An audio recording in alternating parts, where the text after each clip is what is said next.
Let me know when we're ready, Mr. Geebies. It looks like home TV's already taken us live. You are ready to start the meeting at any time you care to, sir. Okay, well, we can start now then.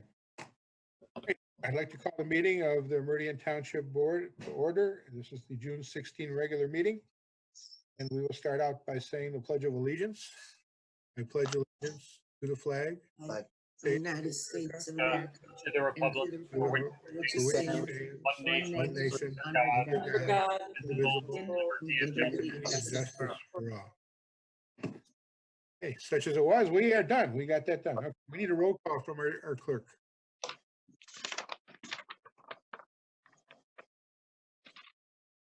Treasurer DeShane, He was on here a second ago, I think. okay, you can come back. Bill, are you there? Here, Did you say here? he's here, he's on. Okay. I I'm didn't hear present. it. Okay, trustee Jackson, present, trustee Opsimer, Present. trustee Sunland, here, trustee Wazinski, here, supervisor Stika, I am present. and clerk Dreyfus is present. All members accounted for. Thank you, sir. We have a presentation from our Environmental Commission, something we've been looking forward to for many, many months and doing it. Thank you for having us here. We're gonna kick off with we're gonna share this presentation. Our chair, John Sarver, is going to kick it off with describing the climate emergency resolution, and I'll let you take it from here, John. Yeah, thank you, Leroy. As you all know, I know, the township has done a lot related to climate change, starting back in 2007 when the township joined the U.S. Mayor's Climate Protection Agreement. And then in 2017, you confirmed your commitment by seeking to reduce greenhouse gases by 80% by 2050. And then we had the Climate Sustainability Plan, which you adopted. So, you might wonder, why a climate emergency resolution at this time, considering all the activities that have already been done by the township. But I think we probably would all agree that every day the severity of the situation becomes more apparent to most people. And so we have a number of communities around the world and in the United States that have kind of established that this is an emergency and appropriate action should be taken. In the United States, we have 68 cities, townships, and other local governments that have already declared a climate emergency. As indicated in the draft resolution, we've recognized what the township has already done. with the climate sustainability plan. And so this is a further commitment, and it makes it a priority for township operations and community initiatives with respect to, climate action. And further, it indicates the resolution that this is a high priority for the township board, for staff, for the various boards and commissions, that as we go about our daily activities, we keep in mind that we are in a climate emergency and that we should take that into account. With that introduction of the climate emergency resolution, I'm going to send it back to Leroy, who's going to give us a update, annual report for our second year of the climate sustainability plan. And then Susan and Ned are going to talk about the proposed ordinance related to driveway sealants. And then Leroy is going to talk about the activity that we've just started with respect to a work group that's looking into sustainable building. And we're looking at seeking help from the township board and the other various commissions. Leroy? Thank you, John. I'm going to attempt to share my screen here, and I think Stephen's got me situated. I've got a few slides. Is that visible? Yes. Yes. Okay, thank you. Okay, this is something that we agreed to do a couple of years ago when we went forward with the Climate Sustainability Action Plan. We intended to share this towards the end of 2019, but for whatever reasons, we're sharing it now. So I think the timing is good. As John mentioned, we've been up to environmental things. You've been up to environmental progress for decades. And this is just a kind of a focused effort to reach the goals that John shared, the 80% reduction in greenhouse gases by 2050. So a lot of what we're doing in economic, parks, land preserves, it all relates to the climate, all relates to the environment, and it all relates to things that you've been involved with and supported over the years. The Climate Sustainability Plan was referred to in the master plan. It relates to all of these goals that you've laid out in 2017, but perhaps most to goal number 7, which includes 11 strategies, but the 11th relates to developing a sustainability plan. I'll be happy to share these slides or respond to questions later, but I'm going to go through them fairly quickly because I know you've got a busy agenda. The Climate Sustainability Plan can be found online on the Meridian's website. If you'd like to take a look at all the 38 pages or whatever it is. And it includes 18 objectives and 86 action steps. I'm going to highlight a few of the accomplishments in 2019 and then talk a little bit about some of the plans that you have and we have for priorities for 2020 and beyond. Basically, there's 5 areas in the climate action plan: the energy efficiency, renewable energy, recycling, transportation, and water or green infrastructure. Energy is kind of key to this because it relates to carbon emissions.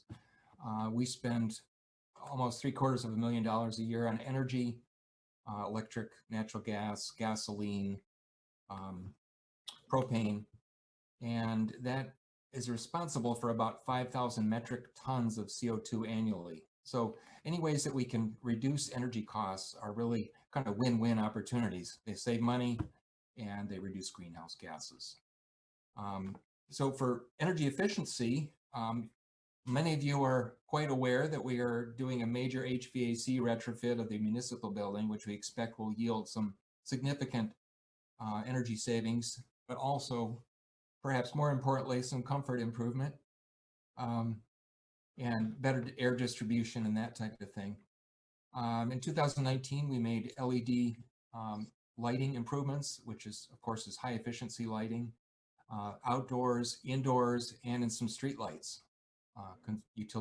Utilities are in the process of upgrading street lighting.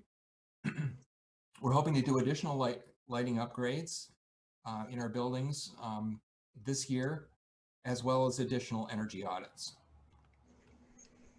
This just compares the annual cost of an LED street light versus a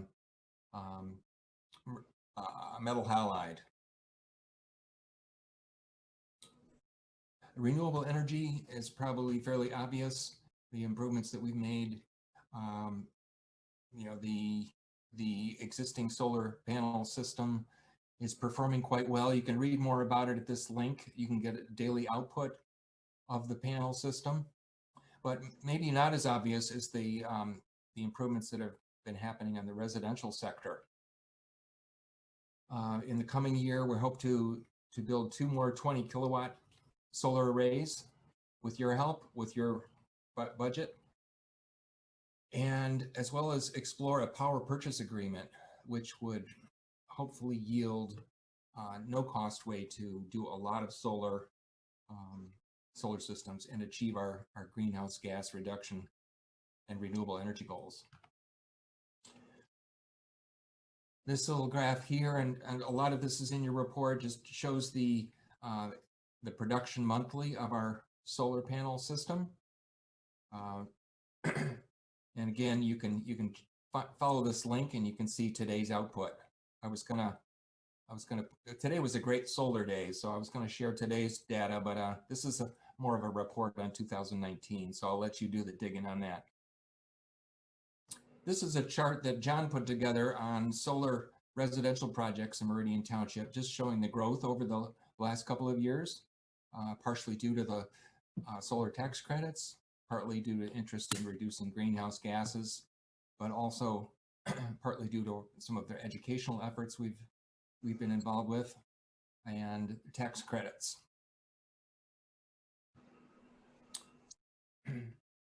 We've continued to hold recycling events. We're hoping to hold one this fall. And we are also hoping to look at options for improving our recycling facilities this coming year and expanding our recycling education. This is a report from Granger about the gradual increase in recycling. We're expecting to see a big leap in 2020 with the push out of the carts, which have many advantages, both to the operators of the recycling trucks, but also in keeping materials contained, providing more space for recyclables and that type of thing. So we're expecting to see a pretty huge increase. Some communities have measured a 400 to 450 pound increase per household per year with the use of carts. Transportation, obviously we're doing some major road work, which will have impacts on community-wide mileage, wear and tear on vehicles.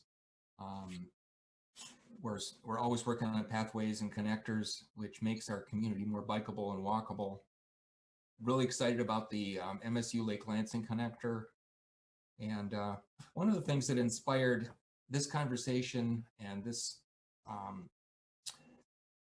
what we'll talk about a little bit later, sustainable code review, is the opportunity for electric vehicle charging.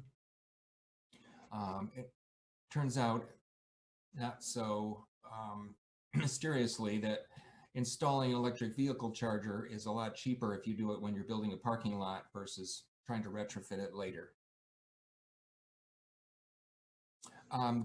Water and green infrastructure are really key to adapting to our climate change and climate resilience. Our green infrastructure is what absorbs our runoff and purifies our water and keeps our rivers and lakes, streams clean. And we've taken the last year or so to educate ourselves about green infrastructure with some really world-renowned speakers. And we're hoping to continue this green infrastructure inventory, because it turns out there's quite a bit of green infrastructure in the township. Meridian Township was once all green infrastructure, as you know, a swamp. And to the extent that we can continue to manage our wetlands and preserve some of those environmental qualities, that'll put less stress on our gray infrastructure, less wear and tear on our water and sewer systems. We managed to install a nice solar garden, which is beginning to bloom, and been working on rain gardens.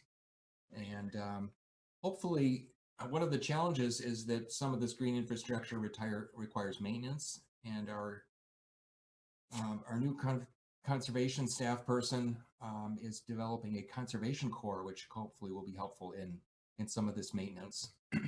We're also planning a major tree initiative with your support, and a green infrastructure audit, looking at where we can increase green infrastructure, preserve it, make it affordable and usable, and etc. I'm going to pause for just a second if Stephen needs to tell me anything. What would you need to tell me, sir, me to tell you, sir? If my mic was muted or just something silly like my screen is going wacky. You're coming 5 by 5 in terms of audio, and the screen's looking fantastic to me. You're a big help, Stephen. Thank you. This is a Google map showing some of the green infrastructure. If you haven't taken a look at it, it's been an interesting process. One of our environmental commissioners, Courtney Boersma, has been really helpful working with us MSU on creating this map, and it's kind of a cool educational tool. This is the solar garden today. Appreciate everyone involved with that. This is the tree distribution we did at the market a couple weeks ago. We're hoping to do a lot more of this. Our tree team is developing a budget and a plan, and we're working with the Ingham Conservation District. Of course, trees are a great way to kind of a feel-good thing that everyone can do, and really appreciate your leadership on this project, as well as some of the staff that have been involved and volunteers. Here's Allison from the Nature Center in the black, answering a question about planting guidelines. Also related to green infrastructure and our water is our ongoing education about reducing grease down your drain and no wipes in the pipes. Obviously, our efficient gray infrastructure is key to maintaining a quality, affordable environment. So these things will continue.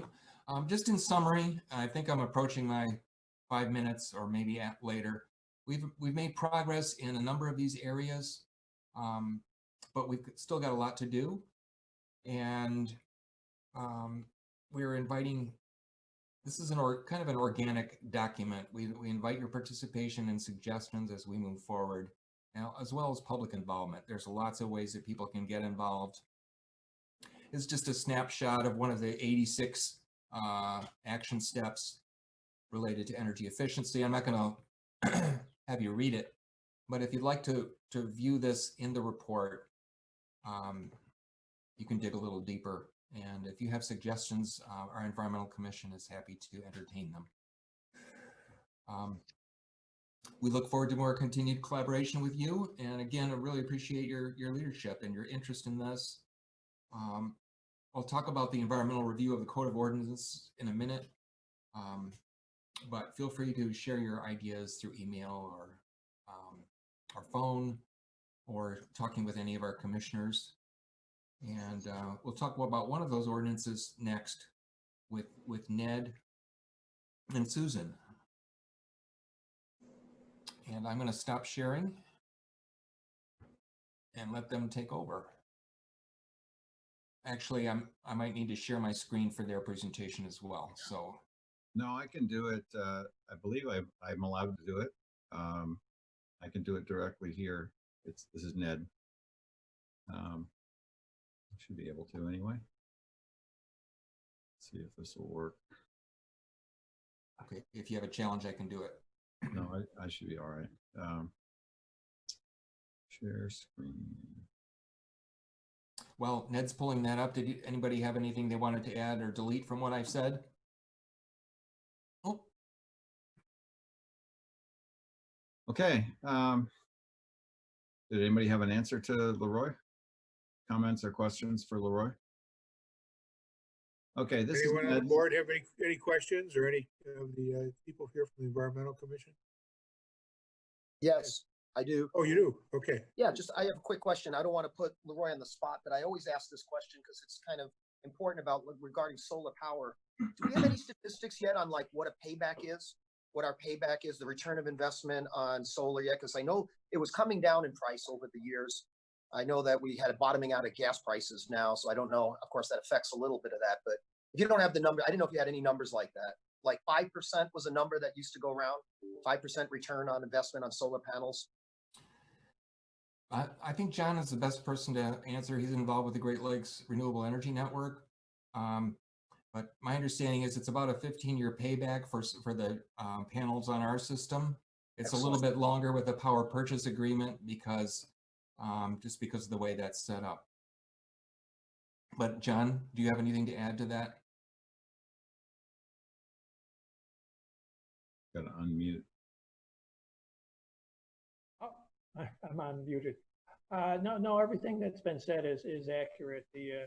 Although the power purchase agreement actually has an advantage because we have a longer payback than like the homeowners in the township. We being the township with our own solar array because we can't take advantage of the federal tax credit. The power purchase agreements is an approach that actually helps us indirectly capture those federal tax credits and lowers the cost of the solar array. It's a very different approach, and I won't get into details, but despite the longer payback with the 20 kilowatt systems, the advantage the township has, of course, is that we're going to be around for a long time, and that we are going to see significant savings over time. Excellent. Thank you very much.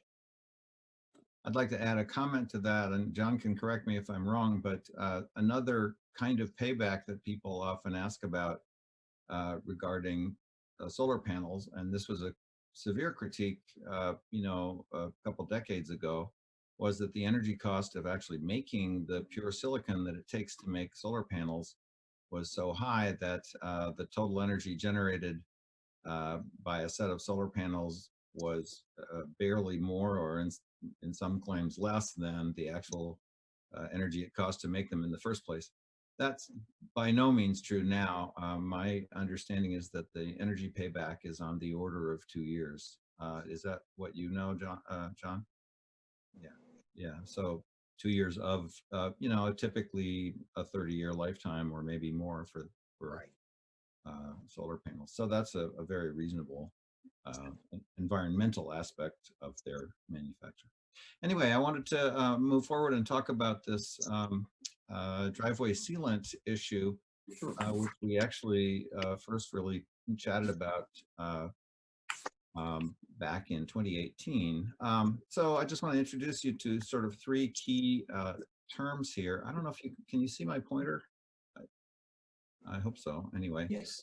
So the first thing is quite familiar. Pavement sealers. Most people who pay attention have seen driveways that are suddenly newly black because a resident, or we've done it ourselves, the township has done it, has decided to protect the pavement and fill in the cracks with these sealants, this black liquid. It's sort of like super thick paint. But anyway, so there really are those things actually do protect your pavement. That's a good thing, but there are two kinds, and one is a particularly noxious thing that we want to consider in a little more detail. So as it says here, two basic varieties, one based on coal tar, which is the subject of further discussion, and the other based on asphalt. I just comment that asphalt is actually made from oil, whereas coal tar, as you might imagine, comes from coal. So coal tar itself is produced in the course of making coke, which is of course itself a fuel for example, smelting. Also, there are the electric industry as insulators and things like that. People use these carbon materials. But so anyway, the coal tar is a liquid. I mean, it fits this description of tar, but the problem with it is that it's full of these so-called polyaromatic hydrocarbons, PAHs. As I was joking with Susan at the beginning, I don't want to give you a detailed organic chemistry lecture, although that is my specialty. But there's a picture of the classic compound benzoapyrene over here on the right, which is is actually the very first recognized carcinogen, environmental carcinogen, recognized in the 1800s when it was understood that the occupation of being a chimney sweep brought on cancer in really quite young people who in their normal lives would not have had it, but because they were exposed to soot, and eventually the effect of that soot was traced to compounds like benzoapyrene. Anyway, so there's a lot of that material in coal tar, and some of these materials also show up. There's a whole scat of them. I just showed one molecule here. There's a whole stack of them in these kinds of pyrolysis products, soot and diesel exhaust and cigarettes. They're the things basically that give us lung cancer when we smoke. And so the concern attached to, here, let me flip my slide, attached to putting them on the driveways is fairly serious. So the trouble is that the coal tar seal coat contains on the order of 5 to 10% of these things. Their sort of maximum allowable levels are down in the parts per billion and parts per million. And so this is massive quantities of PAHs compared to things that we think of as safe. They're also much, much richer in PAHs than the asphalt-based materials, which still have a little bit, but 1,000 is a pretty big factor. This is just a gross-looking picture of a fish that has cancer and comes from waters that are contaminated with these PAHs. It's very difficult, just like it's hard to say which cigarette caused someone cancer. It's very difficult to prove that any given instance of a tumor or something comes from chemistry, that issue. But these fish have a bigger problem. Anyway, what has been estimated from fairly careful analyses is that people living near coal tar treated pavement suffer significantly more exposure to these PAHs, and that's the concern. And we're talking about a couple of orders of magnitude. I mean, 10 to 100 times more PAHs land in people's lives when they're close by in the environment. It's not hard to understand that because they're on the ground, they're creating all sorts of dust, et cetera.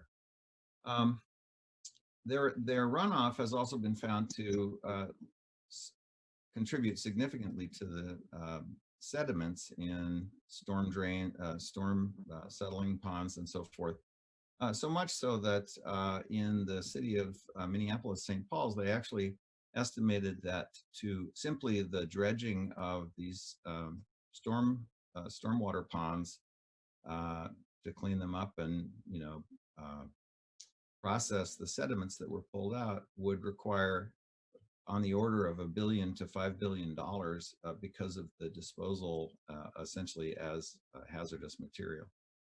And the runoff has been demonstrated to be toxic to aquatic wildlife. Well, I'm going to turn it over to Susan, who actually knows everything about water, both where it comes from and where it goes and what happens to it in between. So here she is. Here's the slide for her to tell you about. Thank you, Ned. So one of the questions you may be asking is how do these PAHs actually get in these lakes? How are we exposed to these chemicals? And there's a number of ways. So the first one is air, part due to application of these chemicals, or during application of these chemicals. Many of these are fairly volatile. Even during a warm day, as that pavement bakes, you can get volatilization of remaining PAHs that are in the sealant. And if you're nearby, the potential to breathe that material. Another way is that after you apply this and you're driving your car over these pavements, tires cause abrasion, create a dust, and then you track that dust into the homes. Especially pertinent if you've got small children or walking around close to the floor or crawling on the floor, and then they have the potential to be exposed to those, but it's on their hands, put their hands in their mouth, and the next thing you know, they're essentially eating PAHs. And then the last is just in our runoff. So apply the sealants to any sort of pavement. It rains, that creates runoff. That runoff then flows into our drains, into our surface water bodies, and eventually into our lakes. Many of these chemicals are absorbed to particulates. So if those particulates settle, they end up in the lake sediment, and then they can be, if there's any sort of movement of that sediment, they can be re-entrained back into the water column. So there's multiple ways, multiple routes of exposure, both inhalation, ingestion, and then also if it's in the lakes, dermal contact. If you're swimming in a lake, and then you've got the potential for dermal adsorption through the skin. Ready? Or did you have other more? Yep, I'm good. Okay. Go back. So just as a comment about dermal application, you know, when people are doing studies of cancer in mice, the classic experiment is to daub a little bit of that benzopyrene on some mouse's skin, and that's essentially a guarantee of cancer for that creature. So these things are not stuff to fool around with. They just paved across the street from me. I wondered what they used. They just have a new trail on my street. So the next question is, well, so the question is, what did they use? So the next question is, would a ban work here? Well, most consumer stores already, this is a good thing, don't sell the high PAH products. They sell the asphalt-based ones, which are much, much lower in PAH. There actually are some other products that are coming on the market that have zero PAHs, but the asphalt ones are still 3 orders of magnitude better than the coal tar-based one. Planning Public Works experimented with these asphalt-based products and in a couple different parking lots for the township. And found way too much into the weeds on this right now. What was that? Were you going to say something, Brett? All right. Anyway. And so a number of other Michigan communities have also eliminated the use of coal tar-based products, as well as 2 states in the country, the state of Washington and also the state of Minnesota, also Washington, D.C., have all eliminated their use. But even here in Michigan. And so we slightly adapted the ordinance based on Ann Arbor's version. And I think Leroy, did a copy of that ordinance end up in the packet, that proposed ordinance, or should I just email it to everyone? It's not in the packet, but it's certainly the next step if board chooses to move forward. Planning is also offered to review it and put it in the context of our code of ordinances. Okay. All right. And so anyway, so that's the question. You know, what can we do? Well, the obvious thing to do is ban the use of these materials. And again, we think that Ann Arbor's model worked pretty well. They developed a registration system for applicators. The HRWC is the Huron River Watershed Council. There's a their brochure, which I think is a very nice model for both informing the public and for advocating for change, is actually in your packet. And yes, we'll send the proposed ordinance as well to you. So that's pretty much all we had to say about it. And if you have any questions, please feel free to ask. Hey, does anyone have any questions well, first from the Environmental Commission? Anything to add? All right, then how about from the board? I can't see everybody. Still got the shared screen, so I don't know if Oh, anybody's. sorry, yeah. Ron, I'd like to speak. Okay, go ahead, Phil. Yeah, I would like to see our planning department look at this proposed ordinance and get back to us on this. This makes sense. It's this is the toxicity that I'm not sure a lot of residents are aware of, and in the effort to improve the look of their home, they could be introducing toxins that could be very dangerous for their families. So I'm anxious to have our planning department look at the ordinance and get back to the board sometime soon. So thank you for bringing this to us, and thank you for all the good work of the Environmental Commission. Like the Planning Commission, you do a lot of heavy lifting over there, and you look at the science, you look at the you look at things in a very detailed and methodical way that takes time and effort by every member of the commission, and that's not gone unnoticed by this board. So thank you, Ned and Susan, for the good work you do.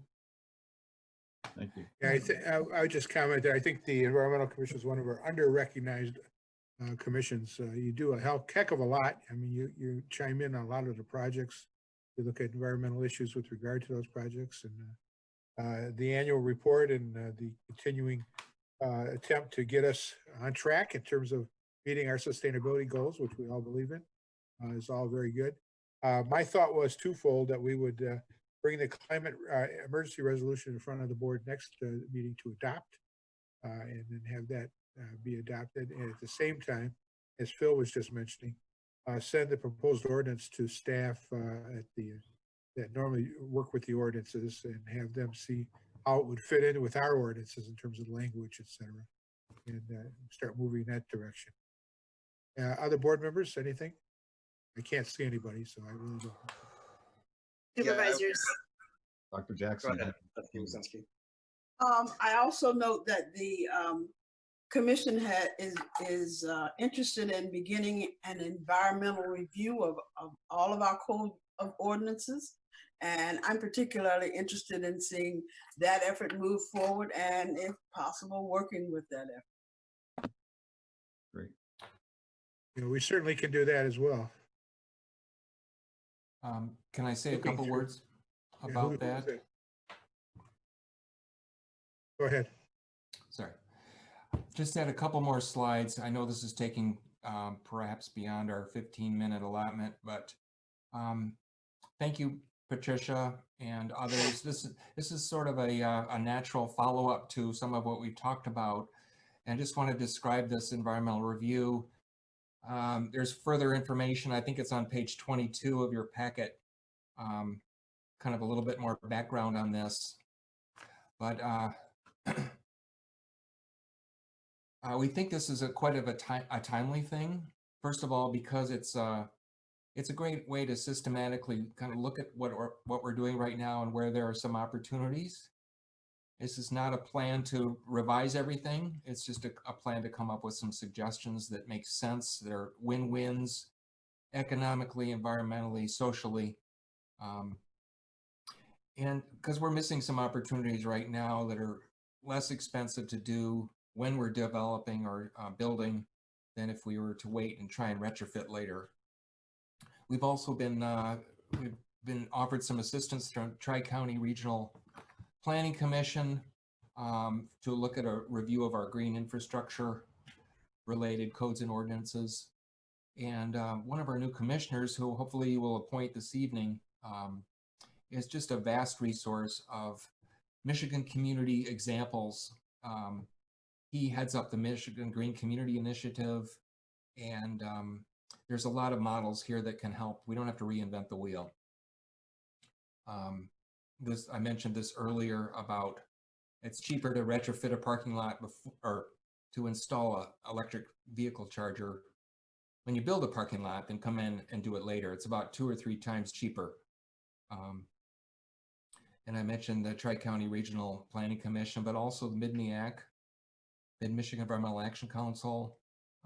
Now you are offering your assistance. That's great. Appreciate that. And and then East Lansing, our neighbor, has always been a good example, and has some of their environmental commission has offered some assistance. So if you like this idea, we really need your help in spreading the word and inviting other commissions and staff to be involved. It's something that should really be across departmental boundaries, even across community boundaries. And thank you so much for taking the time tonight to listen, and we hope you'll support this concept. Thank you, Leroy. Yeah, as we go forward with the next couple steps, which is first the emergency resolution and then looking at the ordinance, we of course will be looking at everything else and back with you and the commission to get your input as we go along. And maybe take it a bigger, as you're suggesting, bigger step, bigger plan. Any other board members? Yes, Courtney. Just insignificant now, but I would also second that this commission does a tremendous amount of work and there's a tremendous amount of knowledge and experience. So it's fantastic all the work you're doing. I have a quick question, Ned. So the asphalt base versus the coal tar, what is the availability? What's the longevity, and is there a cost implication with that? From what I could read, I've never done it on my own driveway, but my understanding is that they are fairly similar in longevity. And as I mentioned, there actually are some new products coming online that actually have no PAHs in them. They're more based on, they're almost more like a paint. They're acrylic based. I don't know about their lifetimes, but the asphalt-based material, it's slightly duller in terms of appearance. If you like that shiny surface, that's it's slightly shinier with the coal tar. Since I've never done it, I have no particular sort of desire for it, but that's really the main difference that I've seen described between in terms of performance. And on a commercial level, there's the availability is not a problem. As I understand it, Lowe's and Home Depot and all the big box stores carry these sorts of things. The stuff they carry is for homeowners applying it themselves. It's all the asphalt-based material.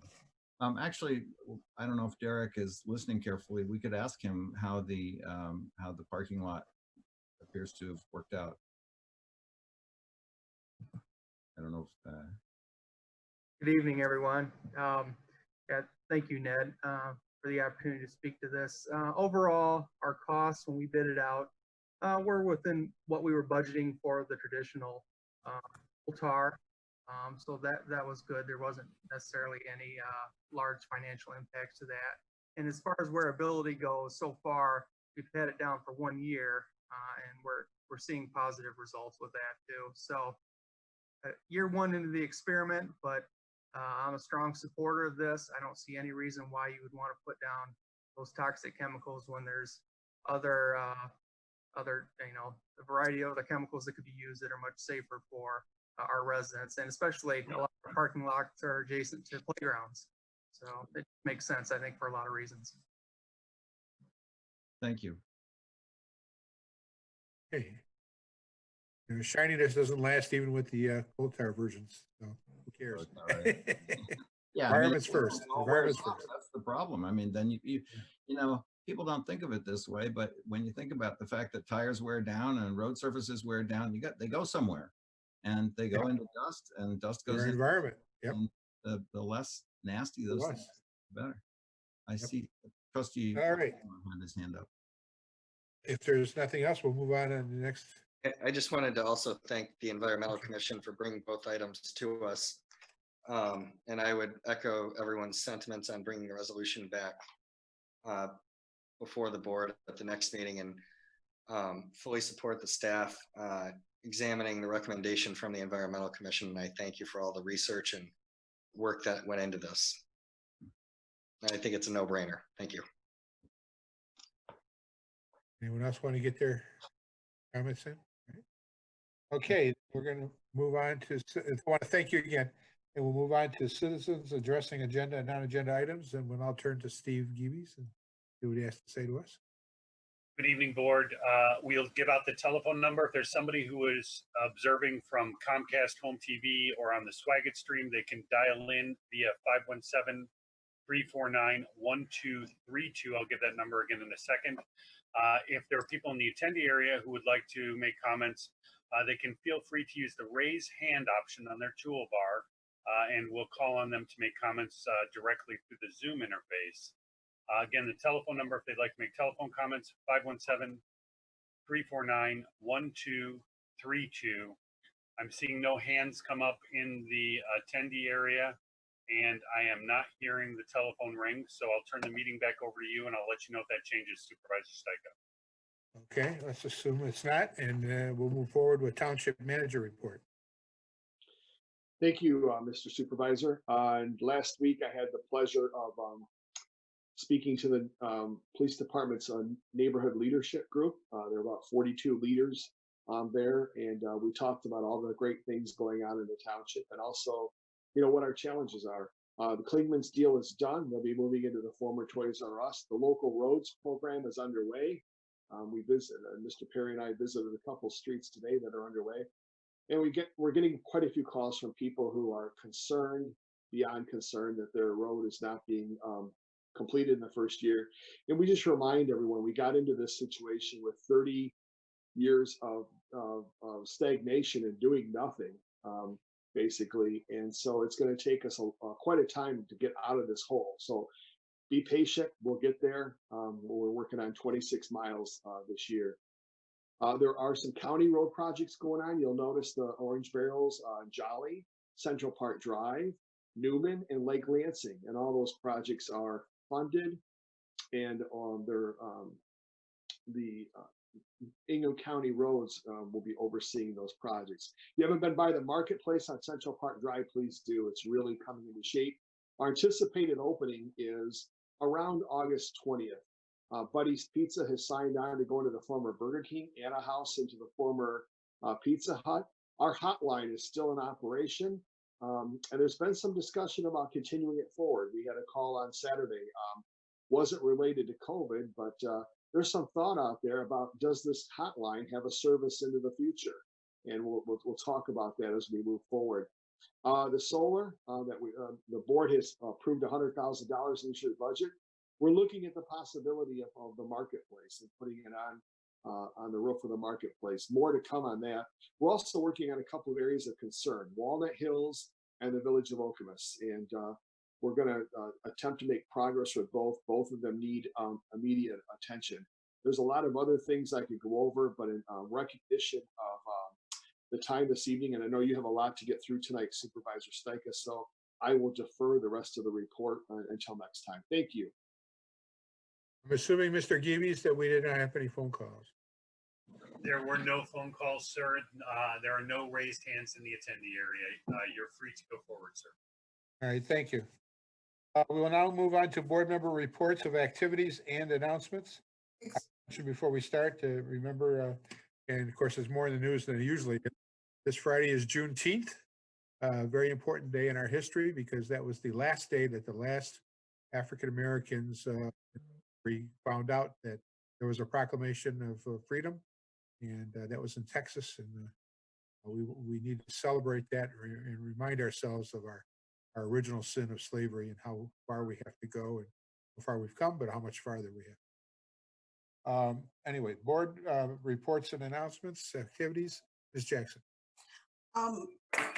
Before I tell you what little there is of that, I'd like to have Mr. Walsh speak to what appears to be the state actually working on Grand River Avenue near the entrance of our township, across from Playmakers, working on that area. Mm-hmm. Yeah, correct, Trustee Jackson. I will defer to Mr. Perry, who's watching that project, and also what may be happening on Grand River sooner than what we think. Mr. Perry? Good evening, everyone. The action that Trustee Jackson's referring to is the the State Department of Transportation is doing some geotechnical exploration along that corridor across from Playmakers, where we have our public pathway that's kind of sliding into the plan there. That's part of MDOT's pre-planning for the potential work they're going to do on Grand River in the township. Originally, that was planned for 2023. They're shuffling some dollars, trying to look at maybe moving that up to 2021. Of course, we expressed some concern about pushing it forward that quickly about our issues with grains on the Okemos Road intersection. So we've had several meetings with them trying to figure out a potential plan to, if MDOT's going to get in there and start, doing a significant construction project, we got some problems in there that we want to rectify at the same time. So that's the activity that you see there, is some design work. Again, there's some exploratory soil borings going on, and we're working with MDOT to try to come up with a all-encompassing plan, not only with us, the township, but also with the drain office and the road department, so we can fix quite a few problems along Grand River all at once. Thank you. Go ahead, Ms. Jackson. You said you had more. I was just going to report that I had attended the latest LEAP board meeting, and that meeting was full of this organization talking about how they were helping the state and the federal government distribute pandemic funds, mostly from the CARES Act, to particularly small businesses in the area, as we saw previously with Meridian Township, or including Meridian Township to some extent. And so that meeting was on the 9th of June. And then I also attended the Meridian Police Department's neighborhood leaders meeting on the 11th. Thank you. Other board members, any reports of activities? Mr. Dreyfus, you're muted. Thank you. Just a brief update. We're in the full swing of election processing absentee voter applications. We've already received over 7,000 applications that we have processed and entered into the state voter database. We have hired temporary full-time election workers that are working internally to process them and have the ballots prepared and ready for mailing. We're also we're getting phone calls from various vendors that are now proposing solutions for AV based municipalities that are processing absentee ballots. There's now companies that are providing some new techno solutions of how to process documents, ballots, and do automatic addressing and various things like that. And also, we're, of course, still trying to work on staffing the precincts in terms of some of the difficulties we have. Some of the workers normally during the summer, it's exacerbated by the pandemic. And we're also working, of course, on COVID-19 precautions, both internally in our office in terms of maintaining safe distancing and the masks and everything we can do to try to keep everybody safe, in terms of limiting public interactions, of course, within the building, and also for the precinct workers, same thing, looking at ways again that, and for people who are going to be voting in person at the polling locations, in terms of wiping down the pens, for example, after each person votes, wiping down tables, providing sanitizer, and things like that. In the state of Michigan, Secretary of State actually has funds and equipment available to assist local municipalities, and we'll be tapping into that so that we don't have to use all of our own resources to provide those sanitary supplies. Other board members? Mr. DeShane, unmute. Thank you, Supervisor. Big news for our department is that the outdoor pods are now open, one for the Treasurer's Office in UB and one for Planning and Development. We are greeting everyone as they come towards Town Hall, and we're able to serve around 90% of that traffic out at our pods, either us or the Planning Department pod, which is better for the public. They are less exposed and better for our employees. So 2 weeks in, it's going well. Stephen's been great about getting us all the technology we need out there. We have our full software suite, as well as printers we can print on demand. So it's going well. It's going to get really busy after July 1 when tax bills go out. Attended the MTA conference on how townships restart, how townships open up again. And one of the featured speakers were our township manager, Frank Walsh, and deputy manager, Derek Perry, was well attended and well received. Attended the election commission meeting a week and a half ago to approve the ballots. And then the environmental commission, the tree committee, the $10,000 grant that we give the environmental commission, they're going to likely recommend spending a good part of that on new trees, both on township property and school property, including creating a new forested area. Lastly, there's a transportation commission meeting on the 18th, this Thursday. First time it's met since February. So it's been a while. We're going to have an update from CATA and an update from Deputy Manager Perry on roads. So it should be a very good meeting. That's all I have. Other board members? Mr. Opsimer. So I would just first share with everyone that the executive order that allows all of our boards and commissions to meet virtually does expire on June 30th, and discussions on an extension for that are ongoing, but it is highly expected that it will be extended into July, perhaps the very end of July. A couple of updates on the CATA front. CATA has announced a new diversity, equity, and inclusion task force. Any residents throughout the region or riders, anyone that has an interest in serving on that should visit cata.org, and there is a banner at the top that you can click on. And from there, you will be able to find CATA's Human Resources Director, who is spearheading the creation of this task force. And you can email submissions in to her to express your willingness to serve on that. Another thing that I would note is all of the routes have now resumed full traditional operations. And effective Monday, the 3 CATA facilities were reopened. Fares were reinstated. And so that means passengers will now need to board at the front of the bus, pay their fare. Masks are still required. And the 3 facilities in question that have been reopened would be the Transportation Center in downtown Lansing, the Multimodal Gateway in East Lansing, and the CATA Administrative Building in South Lansing, just off Pennsylvania.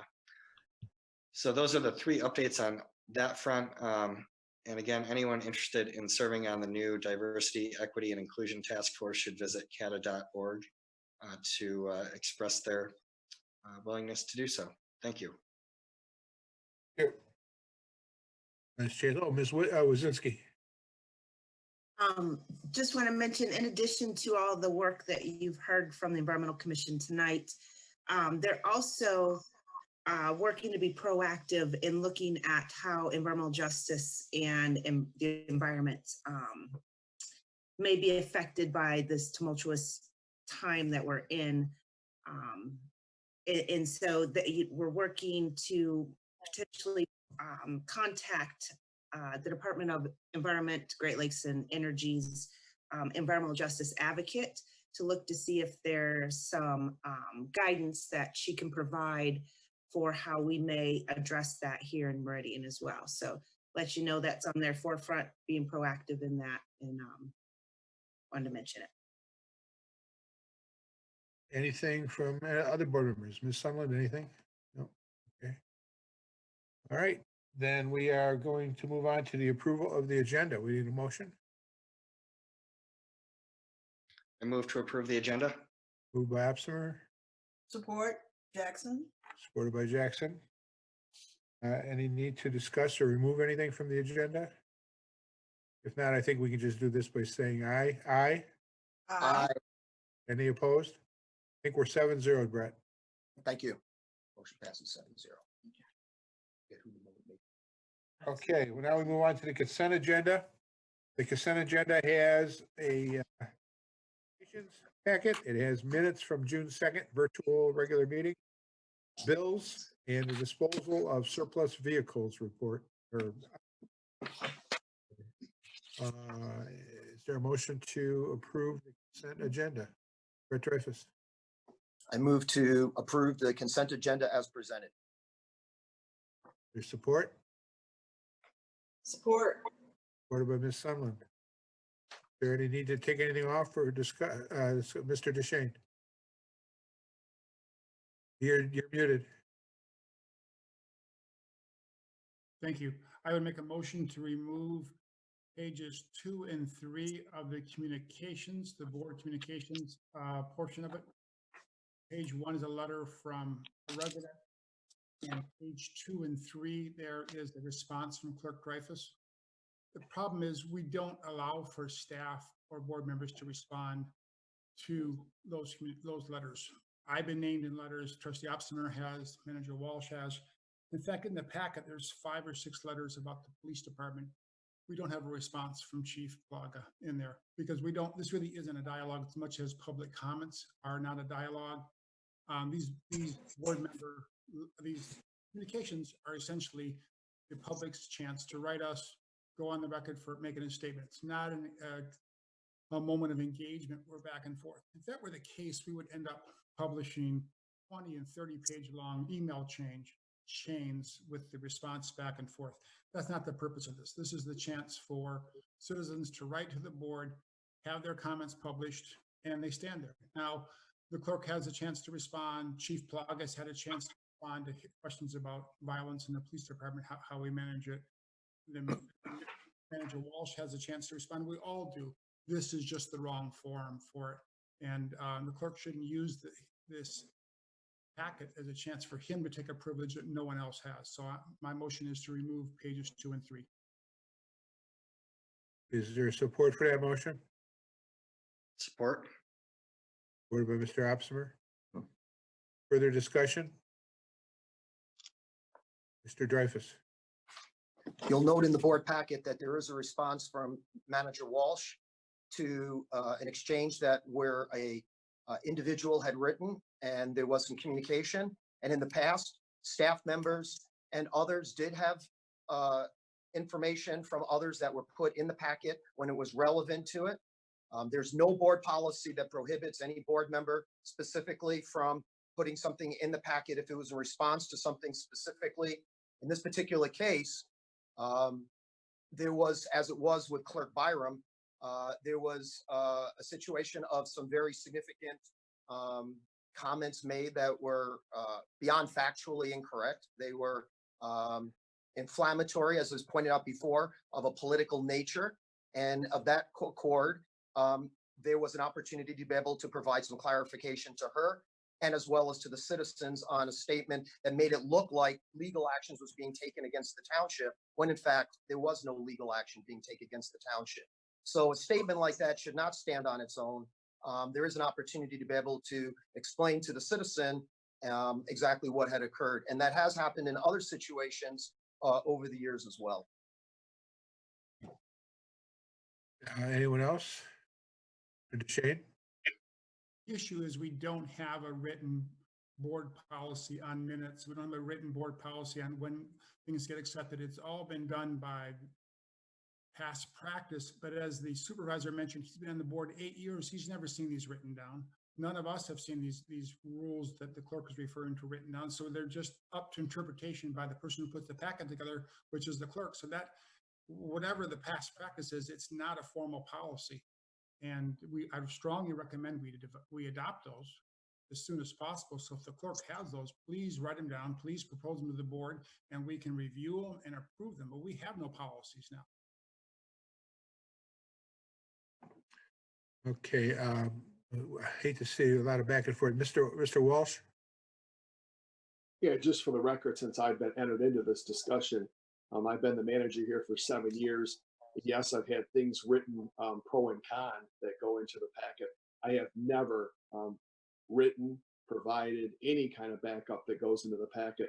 So what's being referred to that I have something in the packet that I wrote or anything, I've never ever contacted the clerk's office and say, hey, can you rebut or refute or add into the packet something into that? I don't do that. So I just want to clear the record. Mr. Dreyfus and then Mr. Opsimer. You're muted, Brett. Brett, you're muted. That is correct. The manager did not place that in there. It was the citizen that had it as part of his letter. The citizen was addressing comments made by the manager. So it wouldn't make sense, again, to see comments written by a citizen addressing something to the board that was actually referring to the letter and all the responses that the township manager provided. That is why certain times other people's comments are placed in there in order so that it makes sense for what the citizen was engaging with. So that is correct for in that particular reason. Mr. Officer.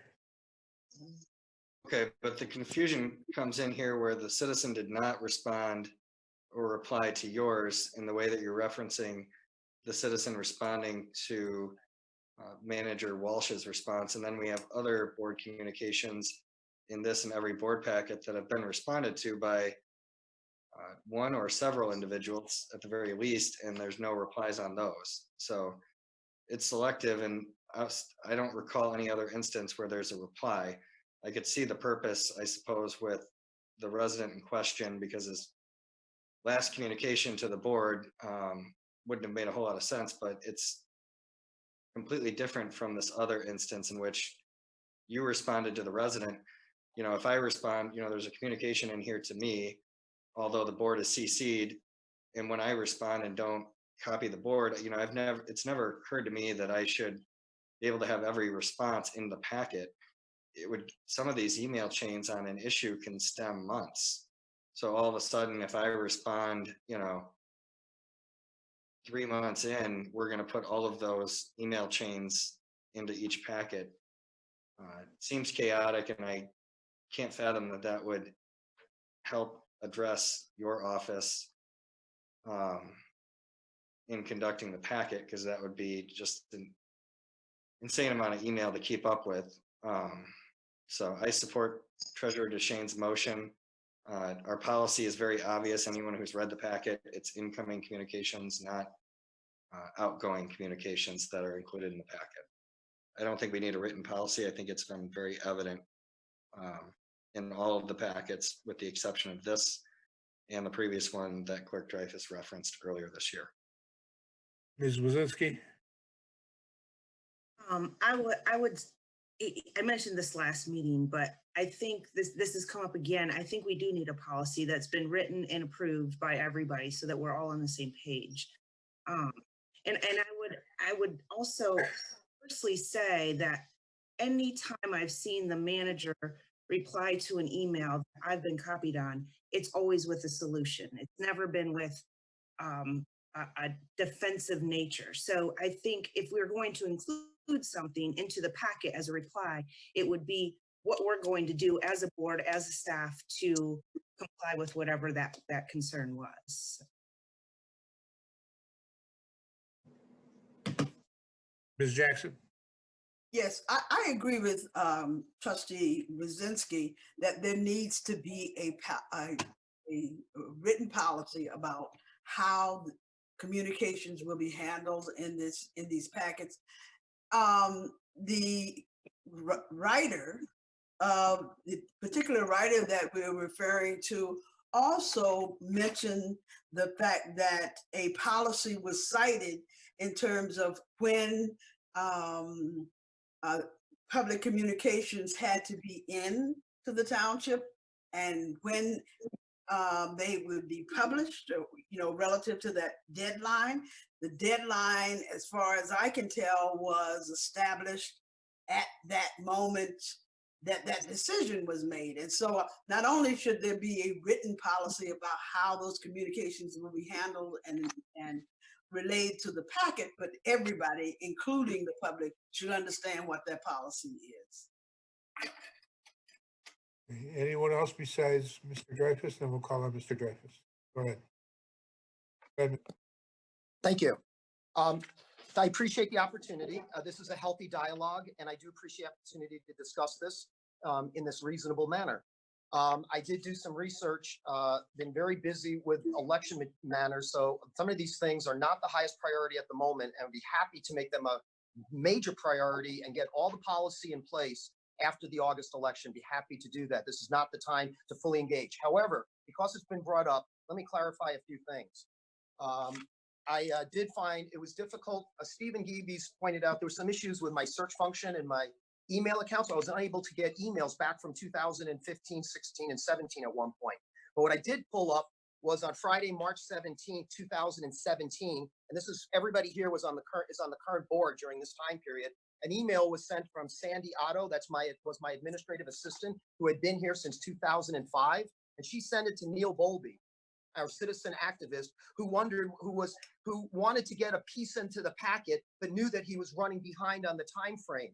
So she wrote a letter, which I'm going to send to everybody. If we have this in the next packet, that says, Neil, the clerk's office typically adheres to a noon deadline for submission of communications to be included in the board packet. Neil was aware of that in 2017, along with most people who have ever had any issues with the township. That's why most people have never written a letter to the township complaining that their packet piece didn't get in on that one, because most people, when they want to write, they care more about the board taking action on the item than they do care about trying to influence the public's opinion about the issue. So the people who write in really mostly care about the board's concern about the issue. They're not as concerned about making sure it's in the packet at that particular moment. It shows where their real priorities are. And someone like Neil, who's been a super active person in the township, was clearly aware of the noon deadline. And to follow up on this, in 2018, February of 2018, I sent an email to Ron Steichen, our supervisor, as well as to Frank, copied him in, and that was sent on Wednesday, February 7th. And it was a letter talking about some issues that we have on getting the packet together again. And that was another example where there was a discussion on the timeline in general about making sure staff gets it in on time for that. And then the final one was on February 2nd. I sent an email to the supervisor and to Frank and also to my administrative assistant. And here's what I said. I said, Ron, you need to address board members regarding submission of packet items for the agenda. It's Friday at 5:15 and Trustee Jackson is still revising her memo regarding Black History Month. We are waiting for her to complete this. It should have been submitted by noon on Thursday. We are late in getting the packet out and we are now incurring overtime. Other staff are incurring overtime as they are typing up her revised memo. Remind all board members the deadline is noon on Thursday. And that memo was sent out on February 2nd, 2018. And it was addressed to the supervisor and to Frank, and to remind all board members that there was a policy in place, and it reminded them of what that policy was. So again, there has never been an issue here. This is the first time any board members have ever really had any concern about anything. And that's due to one citizen who raised an issue with a letter that was not factual and implied that the township and myself were involved in a lawsuit. And I stand by the fact that that type of letter needs to be addressed. And I will also point out that if Trustee Opsimer had a person write a letter saying that he was going to be sued, that he was mentioned in a lawsuit as part of CATA, and that Meridian Township and his role in CATA may be subject to a lawsuit, he would certainly have the right to be able to put a note into the board addressing that. And again, it's about collegial professionalism. It didn't have to be a law set in stone. There was a way that we worked together and realized these issues come up fairly, actually infrequently, once every few years, typically, and we could work together professionally, calmly, and respectfully to one another. And we can allow a board member under certain circumstances to put in something when it's clearly going to send a message to the community that is very significantly basically not factual in that case, and does basically attack an individual. And so, yes, we have had situations where we don't allow that freedom during a board meeting. During a board meeting, a citizen cannot come up to the dais and decide to make personal attacks or certain types of inferences on things without there being some corrections for stopping that. So this is sort of an analogous situation. But getting back to the key point, number one, we can certainly vote on a policy because this board, unlike all the previous boards ever, seems to want things like this very, very, very specific. Number two, I can certainly be willing to draft that and bring that to the board's attention after the August election. Would make sense for this particular board's desire for that. And number three, there has been some policy in the past. Emails have been sent out trying to remind people about this. It has not happened in a vacuum, and it was not created in the moment several weeks ago. It has been an ongoing understanding from many, many, many years for many board members and staff alike, and the public as well, all understood it. But we can put it in writing and make sure it's on the website, make sure that everybody knows what the time frame that we agreed to. And Thursday at noon was created to avoid all the things I just mentioned, having a whole bunch of problems occur when last minute packet changes occur on Friday. Thank you for the Right, opportunity okay, to give back. Thank you. we've now conflated, this whole discussion has conflated two different things. One is the motion in front of us, which is a motion by Mr. DeShane to take page 2 and 3, which is basically a response communication out of the packet. And then the other one is a whole bigger picture of policy and when are things have to be in order to make the packet and what kinds of things go into the packet. So we have two different things going on, but let's stick right now with the motion. Mr. DeShane. Hand up, Mr. DeShane. You're still on mute. Well, clerk, if there was a letter from your staff to a citizen, shame on you for not sharing that policy with the whole board. And you've actually broadened this discussion to the third issue, which is the content. Point of order. There's no point in saying shame on you. That is improper and disrespectful to another board member. It's unnecessary in this You're conversation interrupting we're me, having. Okay. Let's all of us try to stay civil. Go ahead. I have been staying The civil. policy Thank you. would have been very helpful for me as a new board member then, and other board members know that is the policy. It was never shared with the full board. You are introducing. Can we deal with, right? I'm not trying to, we'll get, you're saying, Mr. DeShane, I'm trying to stick to the motion. Your motion right now is to remove that item that's page 2-3 of the communications. Yes, and I would just close by saying the clerk's characterization of the letter is completely wrong. The letter writer is not saying he's being sued, said he is being named in a lawsuit for an egregious violation of sending out absentee ballots, which is a violation of both proposal C of 2018 and the Michigan Constitution. Point of order. We're not going to get into substantive conversations. Mr. Dreyfus, please go ahead. I didn't want to bring up the broader issue the clerk has in characterizing the letter, but the letter itself stands on its own. That's all I'll say about it. All right, let's vote first on the motion that Mr. DeShane has raised, which is to remove the item page 2-3 of the communications. To have a roll call on this. Trustee Jackson. No.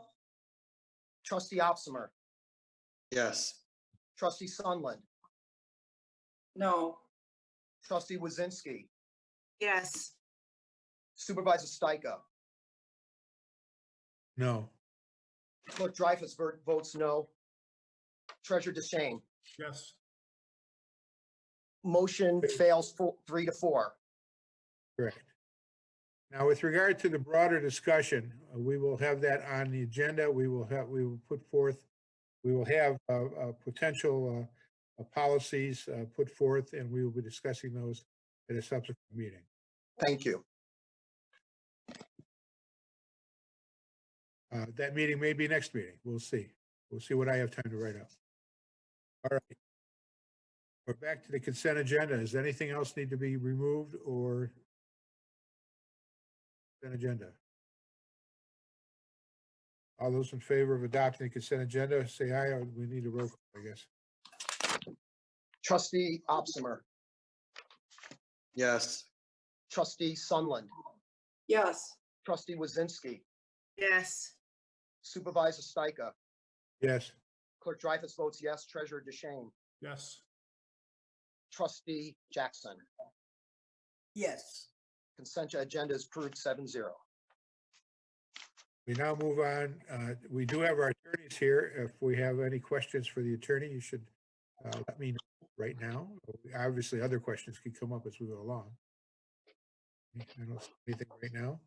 All right, we will now move on to hearings. We have none, and our action items.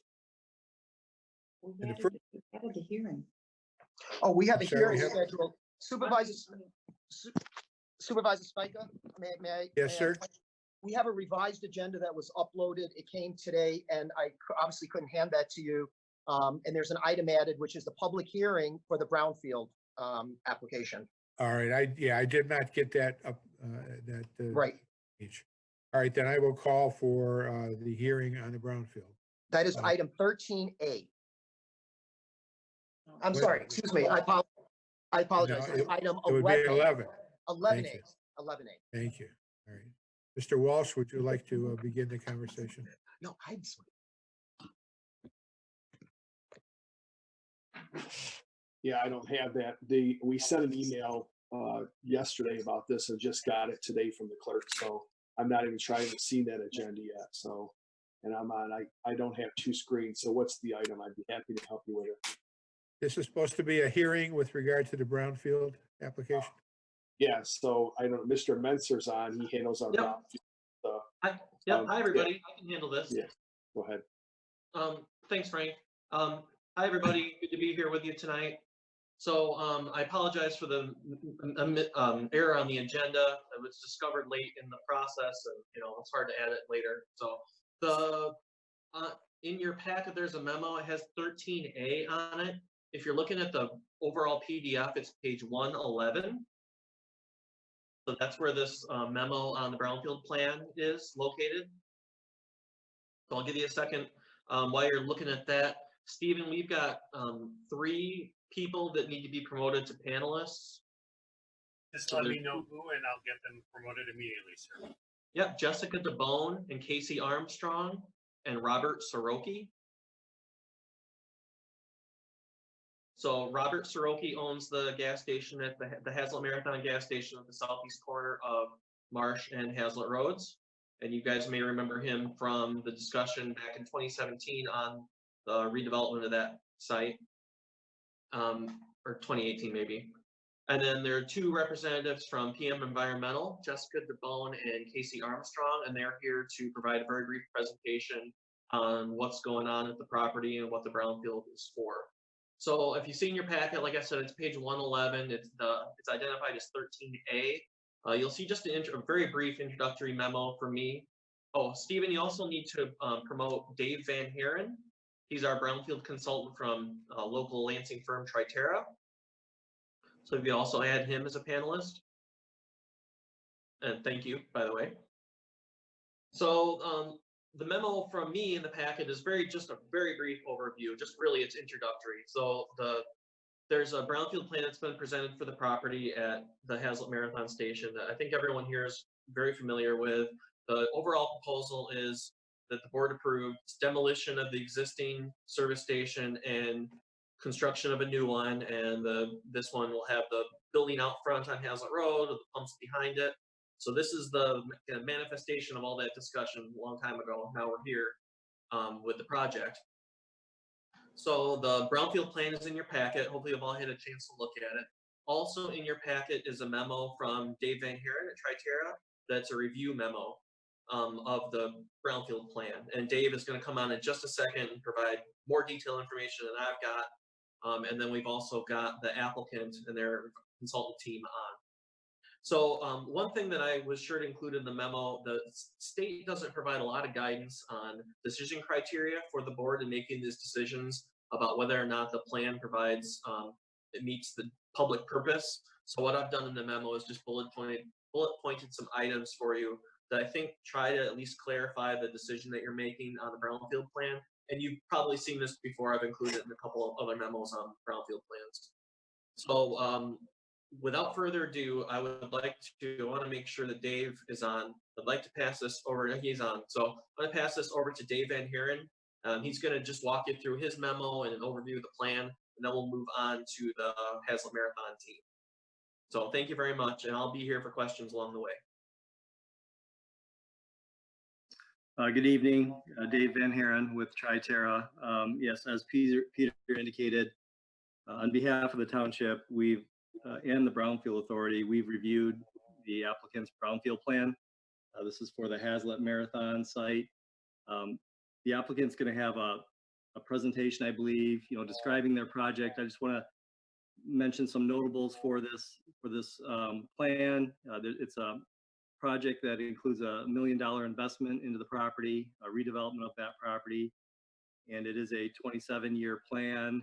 And the eligible activities that are proposed as part of this plan include demolition, environmental assessment, and cleanup to support the proposed development, and it's 304,000 in eligible activities. The total plan is $339,000 over 27 years. That's 27 years of capture. The additional cost includes $17,000 for administration of the plan and $17,000 for deposits into the Brownfield Authority's local Brownfield revolving fund. There is no interest proposed as part of this Brownfield plan, and no other pass-through other than the capture for administration and deposits into the revolving fund. New taxes that will be generated from the project includes $228,000 over the duration of the plan for new taxes to go towards school operating and state education tax. This is what we call a local only plan. It's proposing the capture of local millages only. So new taxes that'll be generated for the SET and school operating will be passed through to those entities. And then as well as 100,000 that cannot be captured. That's the debt millages. That's new taxes to go towards those millages. So part of our review of the plan, we look at what's called Section 13 of Act 381, and part of that review, we've, as outlined in our memo, we've determined that the eligible activities that are proposed in this plan have been adequately described in the plan.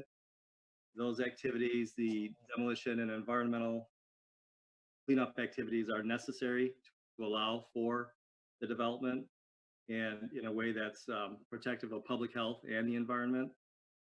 And the activities are going to be financed by the developer. There is no request from the township for use of the Brownfield revolving fund to assist the developer. They're going to finance the cleanup activities proposed in the plan. And they provide adequate detail on how the capture will be used to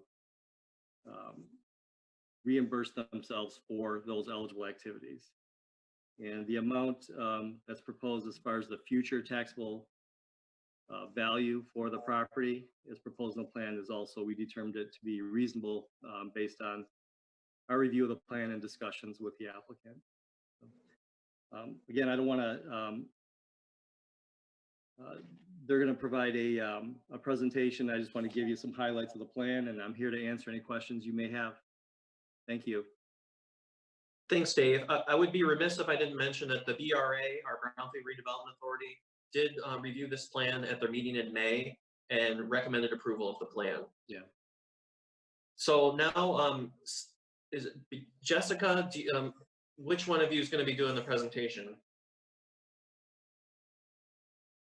Yes, I will do the presentation on behalf of the Marathon team.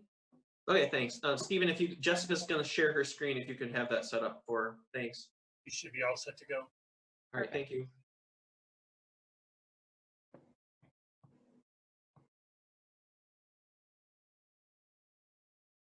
All right. So Robert actually had a family obligation, Robert Storkey, the developer.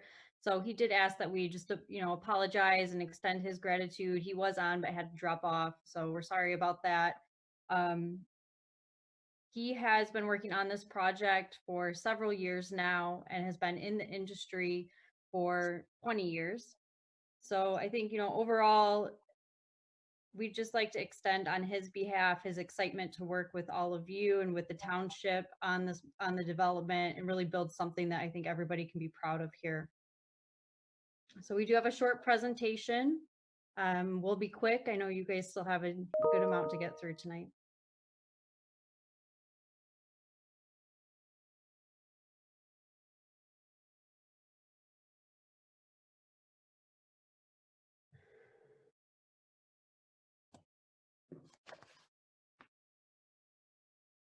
All right, so just to ensure everybody knows where we're at and what we're talking about, I think everyone should be pretty familiar here with this property. Southeast corner of Hazlitt and Marsh. We're just under 0.9 acres. The current building was built in 1972 and we're approximately 1,600 square feet. as it stands today. The redevelopment will include demolition of both the current building, pump locations, canopy for the development of a new gas station totaling 6,600 square feet, which will include both a convenience store and a retail and restaurant usage, and that restaurant usage being sort of grab and go type options, as well as the 3-bay auto service center, which will remain to service the community. A 6,000 gallon diesel tank will also be added to enhance the overall station. As most of you know as well, we're looking at adjusting the location of the building so that it'll be actually moved up at the corner of Hazlitt and Marsh to really improve the walkability and kind of that downtown feel within that intersection. There will be planters, bike parking, outdoor seating, a lot of the similar things I think that have been maintained at that gas station for some time that make it an attractive corner. Overall, we're looking at $1 million in estimated investment, 7 jobs will be retained, and 5 new full-time equivalent jobs will be created.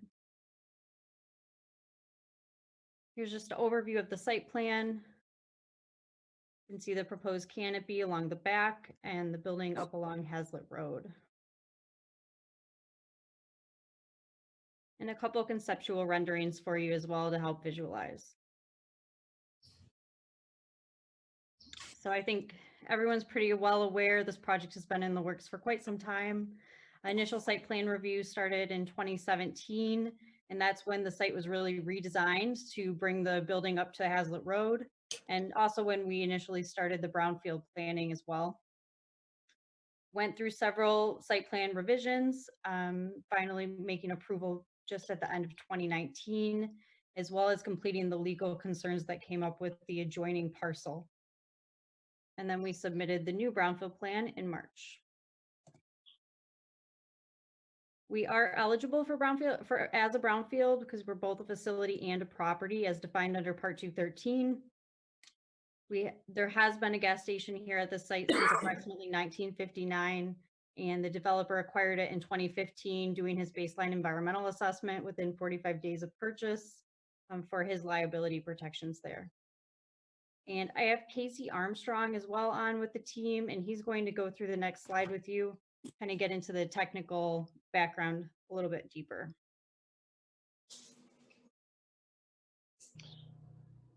Can everybody hear me? Yes. Okay. This slide depicts the residual impact to soil, groundwater, and soil gas that exists beneath the property. The red dashed line depicts the residual impact remaining on the site. If you go back to that last slide there, Jessica. Yeah, sorry about that. Yeah, the kind of teal blue structures on the figure depict the proposed new construction redevelopment on the site. So as the red dash line depicts, there's going to be impact beneath the proposed building. There is some residual impact in areas of new utilities that'll be constructed on the property. And that residual impact will be disturbed, excavated, transported, and properly disposed off-site during redevelopment activities.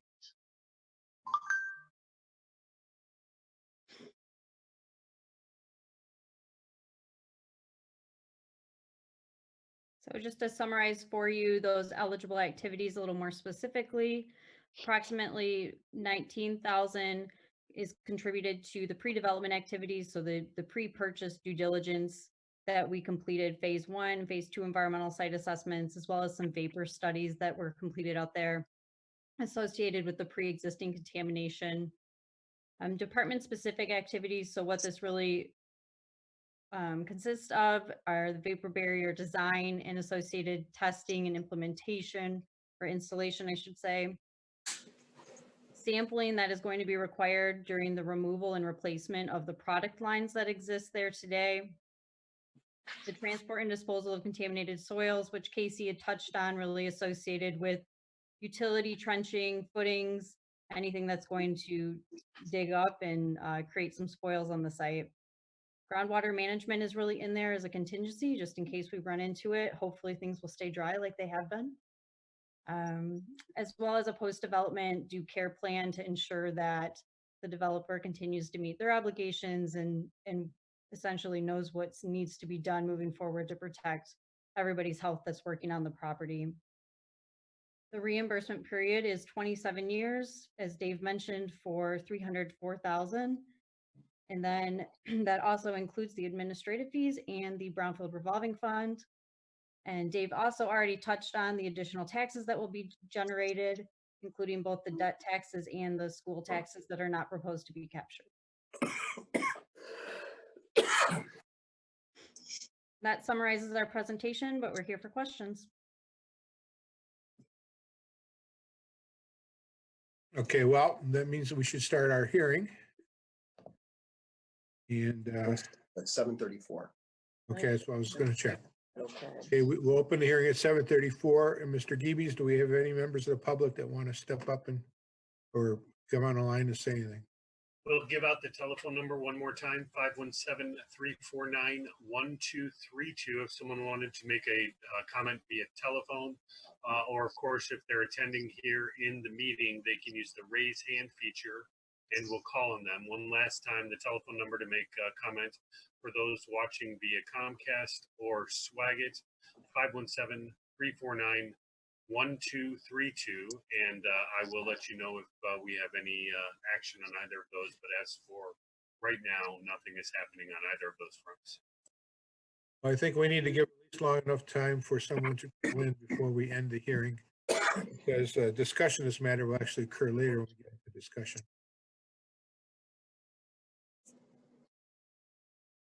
Is this for?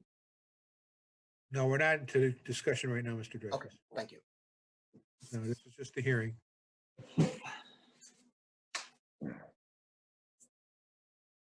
I think by now somebody could have had a chance to dial in. So we'll close the hearing. Do you have a time on the closing, Mr. Dreyfus? 7:35. All right, thank you. We'll move on to our action items. And the first one is the Meridian Cares pandemic support. And I'd like to call on Mr. Opsmer. Yes, I move to allocate $12,000 from the Meridian Redevelopment Fund and $50,000 from the general fund to Meridian Cares to support Meridian Township residents during the COVID-19 pandemic. It was supported by Ms. Wazinski. Is that right? Yep, okay. Discussion, Mr. Opsmer. Yeah, so this was originally something that I spoke to Supervisor Stika, Manager Walsh, and Darla Jackson, who manages the Meridian Cares Fund, back when we were discussing the need for business assistance. And I said we should also be bolstering the Meridian Cares Fund. And so I had asked that the original discussion item pertaining to this be put on our agenda. Darla got back with Manager Walsh just earlier this week and estimates that we really need to bolster the fund up to $100,000. So the motion that was made, that varies from the motion that is in the packet, complies with the request that she has made based on the community needs that are out there. The only thing that I would offer in my day job serving as the Chief of Staff to Julie Brixey in the State House, I can tell you that we're still managing about 320 different households who have ongoing issues with unemployment benefits. In some of these instances, these are families that, to give one example, this family had a MyWham account that you use to apply for unemployment assistance dating back from 2013 due to a prior claim. And there was a technical issue with that account, and they were not able to file until just recently. So it took, 3 to 4 weeks to move them through the system to receive the IT support they needed, simply to begin filing the claim and going through the process. So there are families out there that have not had any income since March. These are families that have not experienced this kind of hardship before. And it's very unique circumstances. And as we discussed on our very first discussion item on Meridian Cares and the need in the community, you know, we also have schools conducting 100% virtual learning. And there's even an argument to be made that broadband access is an essential service even outside of the COVID-19 pandemic. So I'm honored that we have this on our agenda tonight and can begin taking steps to give Darla the resources that she needs to support residents of Meridian Township during this difficult time. Thank you. Ms. Jackson, would you like to, you were with us before and talked about a number smaller than this. Could you tell us what's happening out there in the world and why Yes, we need to do this? Go ahead. So as you may recall, I was here virtually about a month ago to talk to you guys about what was going on at the time.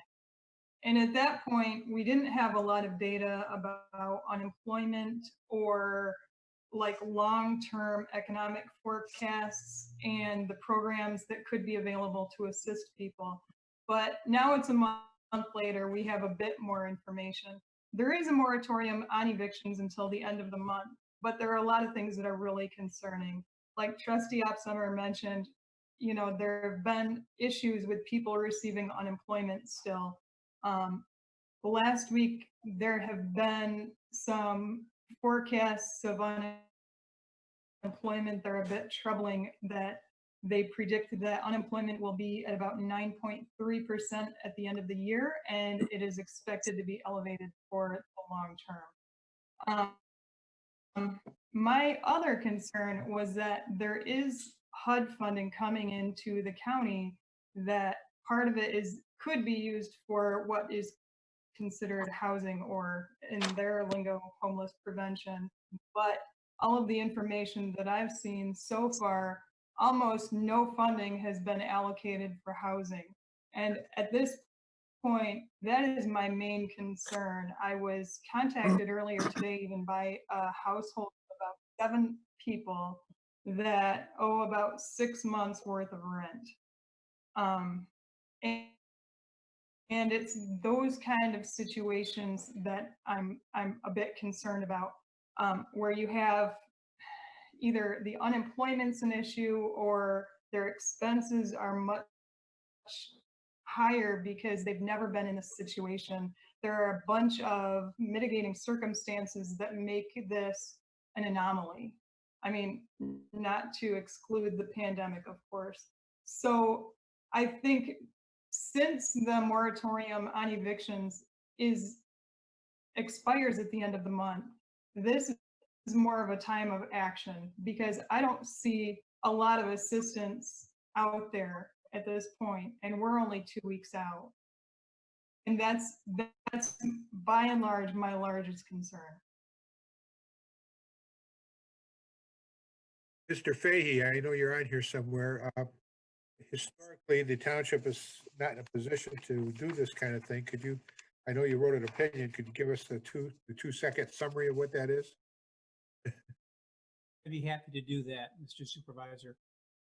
You're correct. My opinion is in the packet. That this is a program that's specifically authorized by statute. And we have also looked at constitutional objections that might be raised and have reached the conclusion that those would not be meritorious. So this is a program that the township is authorized to invest in and to continue. Thank you. Board members, other board members have any questions for Darla or comments or arguments? Mr. DeShane, and you're muted, please. Thank you. And thank you, Attorney Fahey, for your opinion. I was the one who expressed the opinion that such expenses were not legal, and your opinion stating that in this current state of emergency we are in, they are legal, makes me feel a whole lot better about approving this. It makes sense. Darla, I know that a lot of the work you do is as a facilitator, referral agent, negotiator. You work with a lot of different agencies. So when someone comes to you, it's very atypical for you to say, here's some money from the township.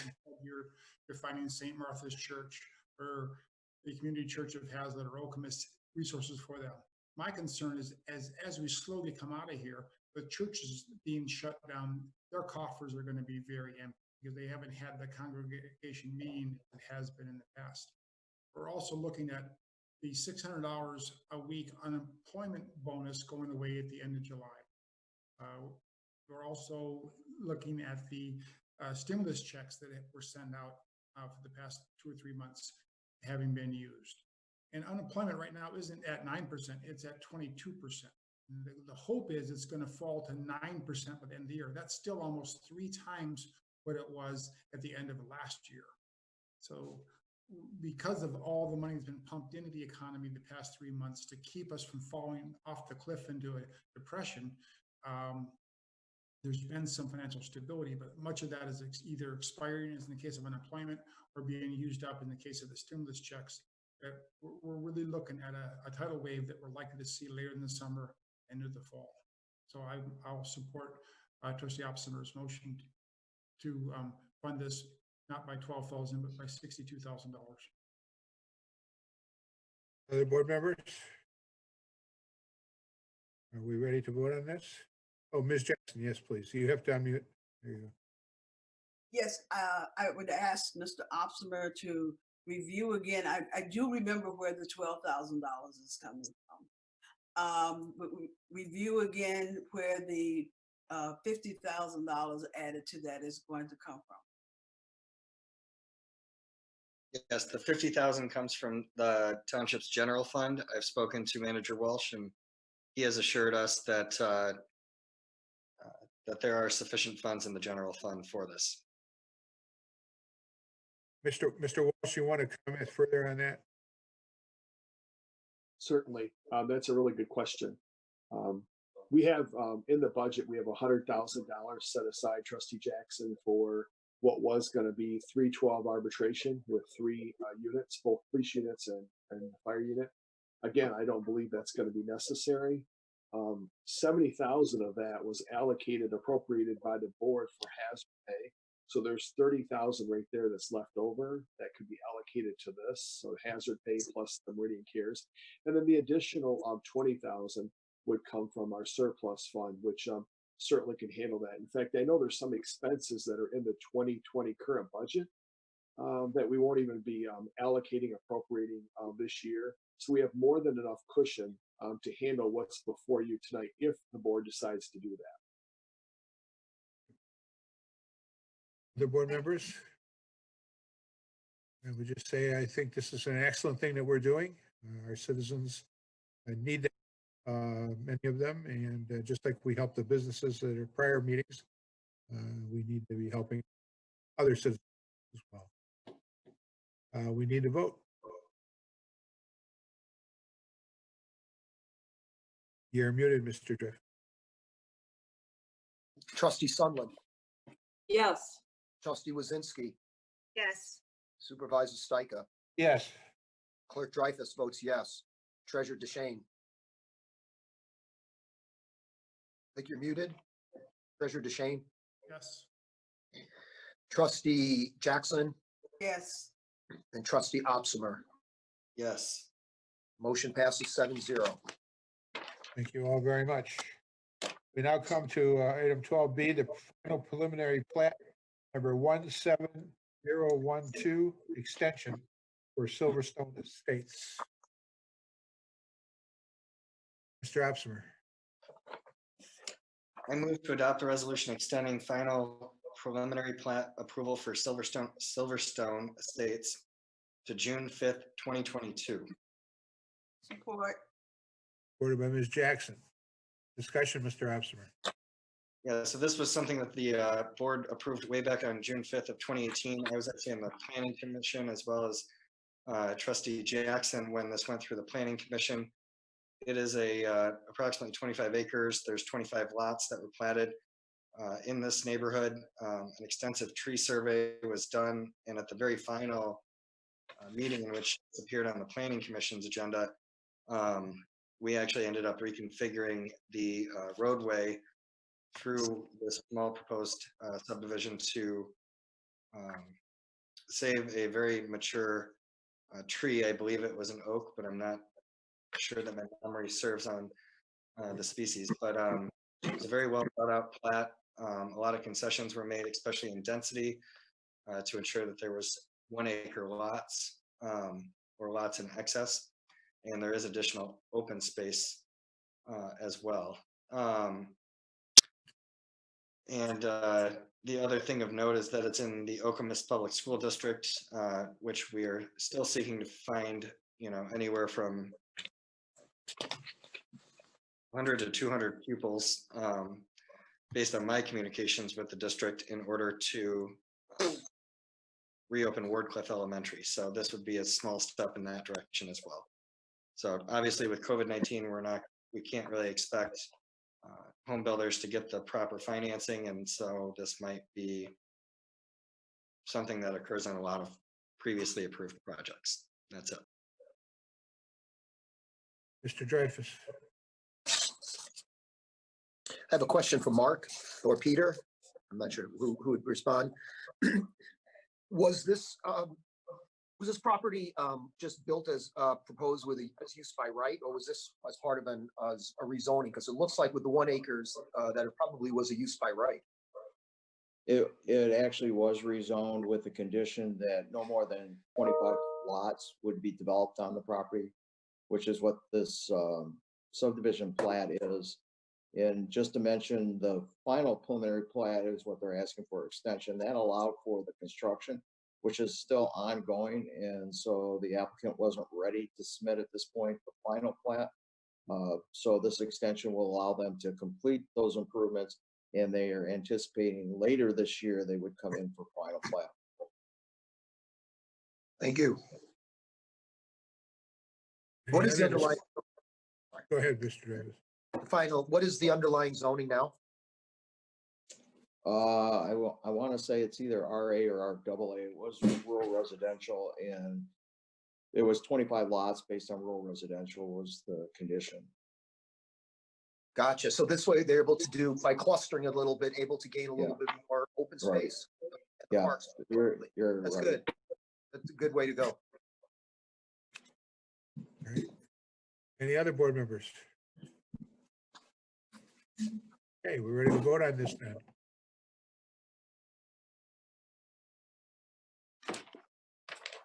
Trustee Wazinski.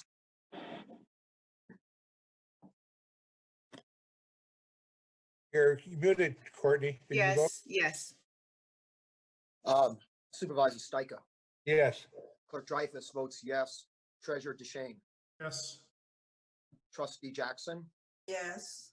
Trustee Opsimer. Yes. Trustee Sunland. Yes. Motion passes 7-0. Thank you very much. We now move on to item 12C, hotel liquor license for number 2736 Grand River Avenue. Mr. Hi again, DeShane. everybody. Oh, sorry. Mr. DeShane.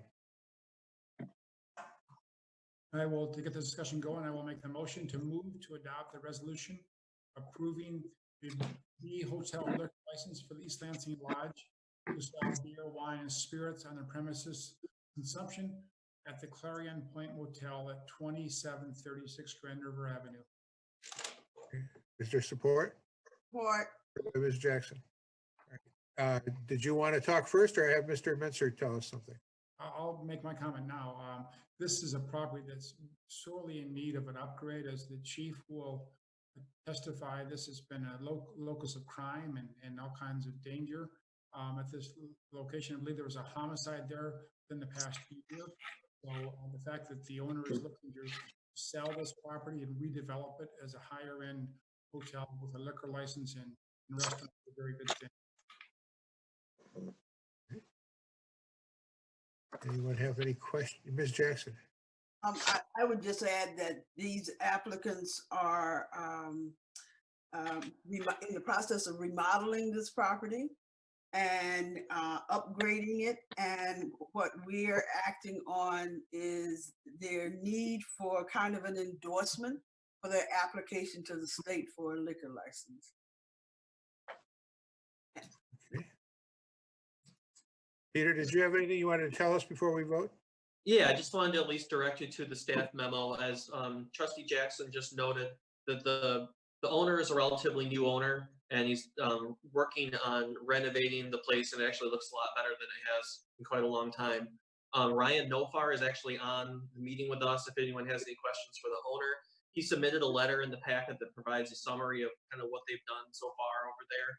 This would be the motion tonight would be to recommend approval of this, and they need it as part of their application submittal to the Michigan Liquor Control Commission.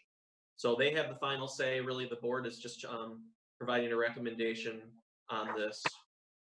So the owner's here for any questions, and I'm available as well. Since the owner is here, I will ask the owner to tell us what he has in mind in terms of use of this liquor license.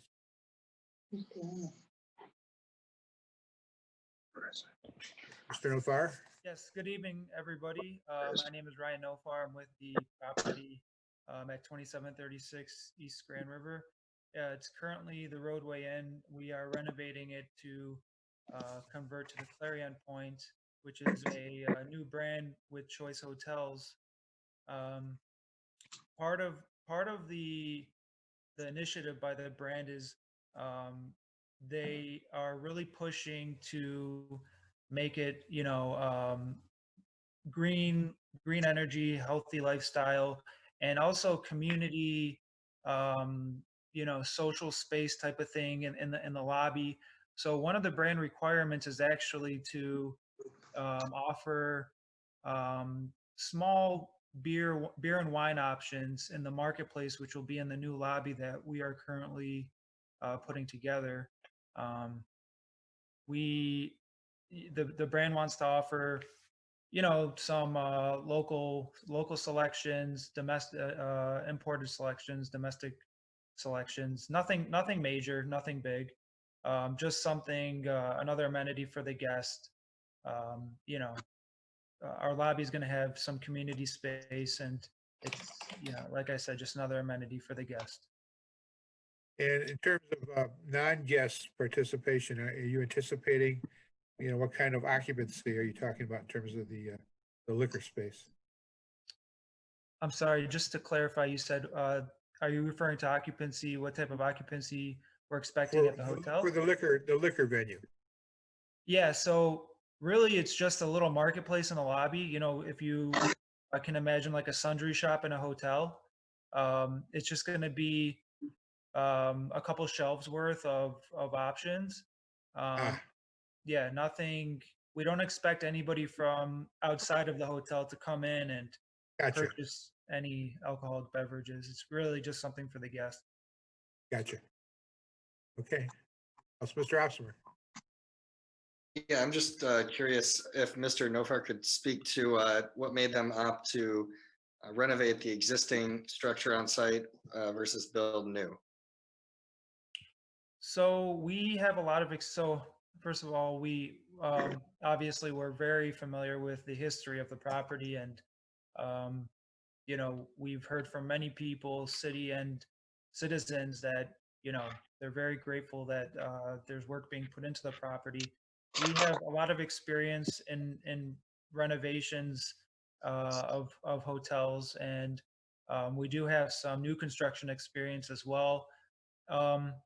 We looked at this as a good opportunity, given the location, and I think for many years, it just needed basically some TLC. I think the previous owners, although they were good people, they really didn't put much into the property.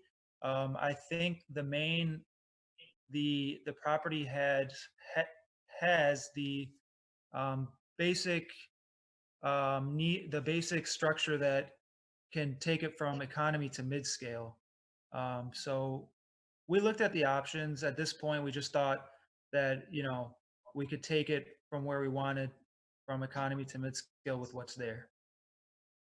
Thank you. I appreciate that. I have nothing else. One more point. We looked at all the available brands as well. We really wanted to make sure that we brought a mid-scale brand to the property. We didn't want to go economy. So all the accommodations are new and new mattresses, new furniture, new carpeting, new showers, new bathrooms. It's really modern and a huge difference. Thank you for your investment in the township, and I'll be approving the motion before us this evening. Thank you. Anyone else? Okay, thank you, for your responses. Thank you, Peter and staff. All right. Thank you. We're ready to vote.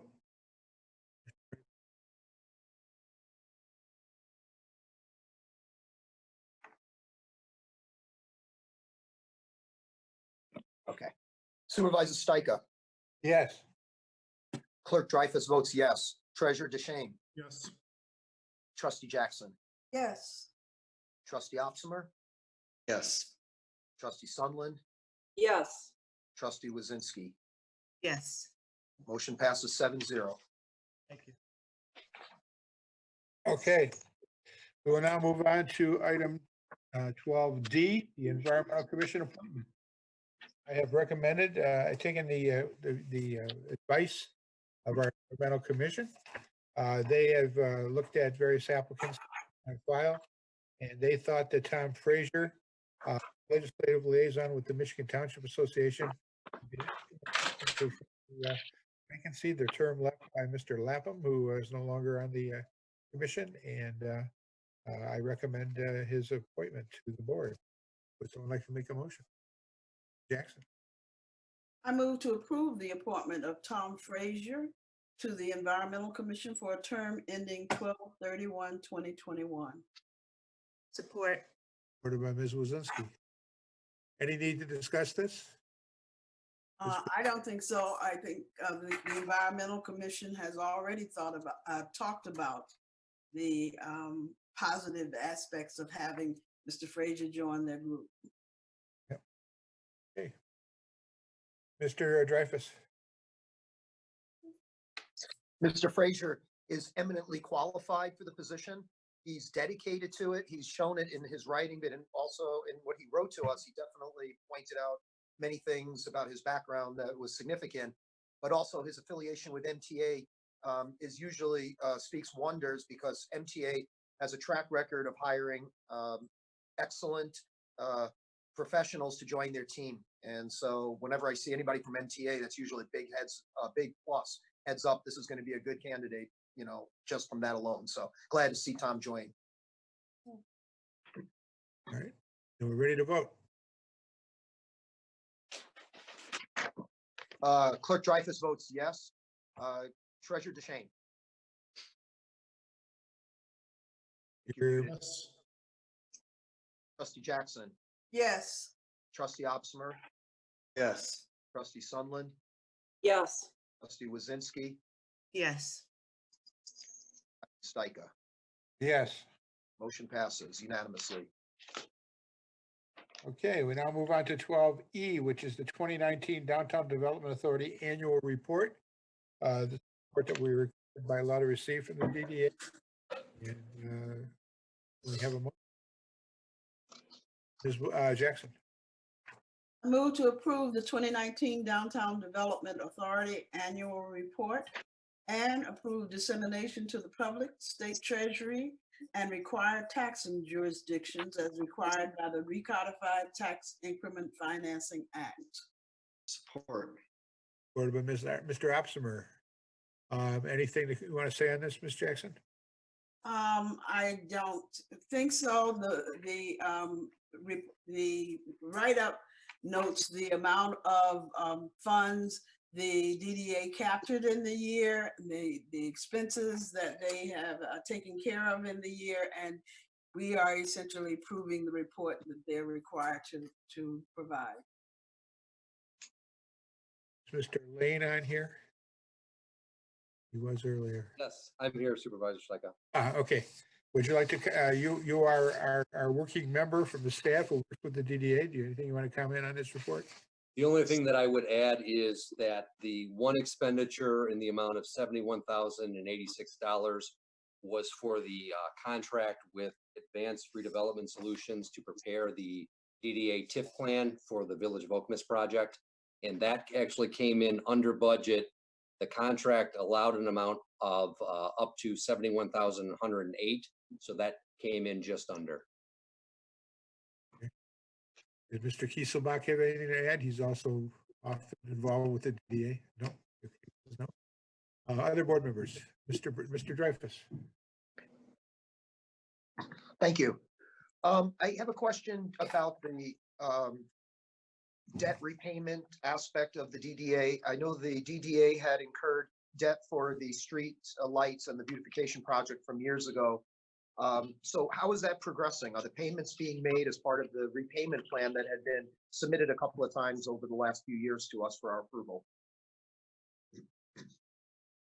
Yes, the payments are being made on a timely basis in accordance with the agreement with the board. So I noticed this year, it said that, in general, the captured 32,000 and expended 105,000. So how is the difference accounted for? Well, the tax capture this year was less than last year due to the elimination of some of the buildings and then the vacancy of some of the buildings. So the expenditures obviously outweighed the capture. What the plan is once the development gets built, the tax revenues are going to increase, and then the capture amounts are going to increase as well over time. So is the deficit that just occurred going to impact any DDA projects? It shouldn't, to my knowledge.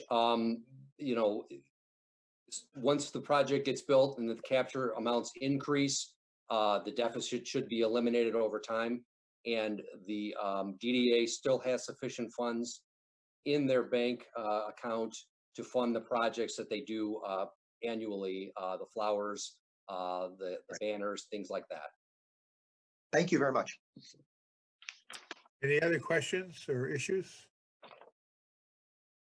Let's vote on this then. Treasurer DeShane. Yes. Trustee Jackson. Yes. Trustee Opsimer. Yes. Trustee Sunland. Yes. Trustee Wazinski. Yes. Supervisor Stika. Yes. Clerk Dreyfus votes yes. Motion passes 7-0. Thank you very much. And now move on to 12F, the resolution declaring racism a health crisis. This is something that has been brought to us by 3 of our board members, Ms. Jackson, Ms. Wazinski, and Mr. Opser. Who wants to make this motion? Ms. Jackson? Ms. Wazinski. Ms. Wazinski wants to make the motion. All right, very good. We're a team, we could do it. All right, yeah, well, good team. Good team. I move to adopt the attached resolution to join Ingham County Health Department in declaring racism as a public health crisis. Ingham County Health Department. Support. I'm sorry. I'm sorry, where are we? Yes, yeah, to the motion. Was there, Mr. Dreyfus, you're not, okay, no, okay. We were hearing you. I didn't know what you're, okay, you were just talking. I added health department to that motion and it's not necessary. Oh, all right. And I supported the resolution, Okay. the motion. All right. Do you want to speak to this, Ms. Wazinski? I'm sure. So I completely support this resolution to declare racism as public health crisis and continue to support the work and work hard to improve quality of life specific to health equity with all of our residents. We've been certainly not new, but we've been reminded over and over recently on how racism does affect our public health.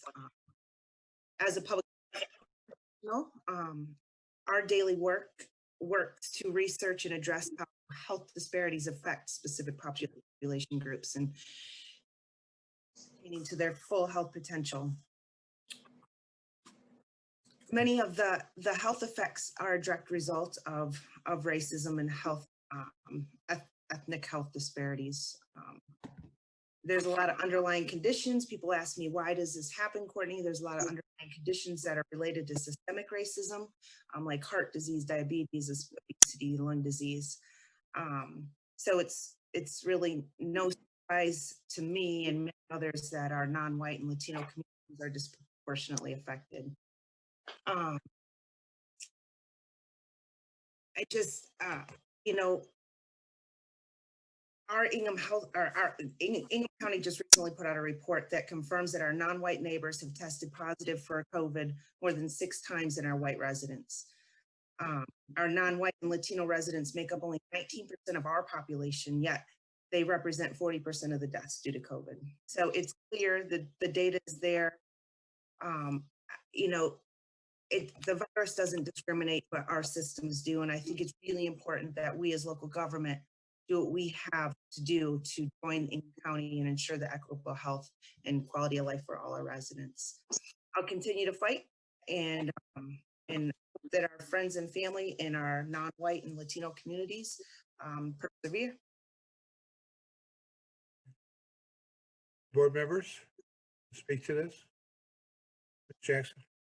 I would just add that the resolution notes that in its final whereas, I believe, not quite as final, that the effort is to join with the Ingham County and members of the state government in Michigan to declare racism as a public health crisis.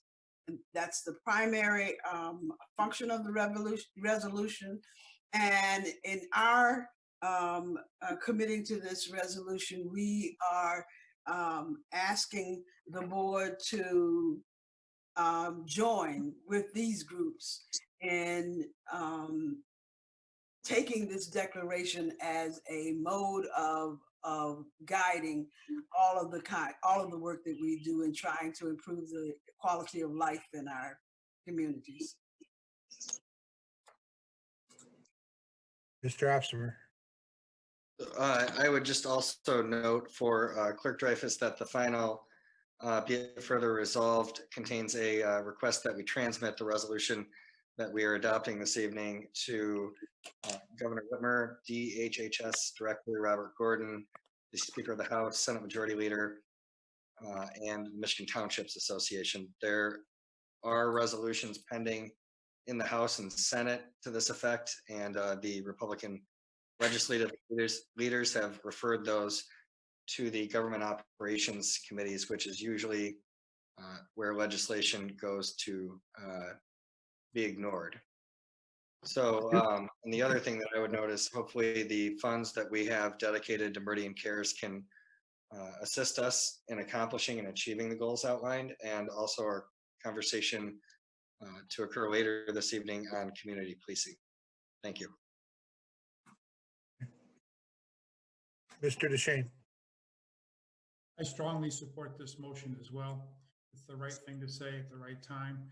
I like what Trustee Jackson said about, and Wazinski said about joining the county and joining the region in our statement here. This township is a township that's not focused only on itself, but also on the region. We support regional libraries, regional mass transit, and a regional airport. As the region goes, so we go.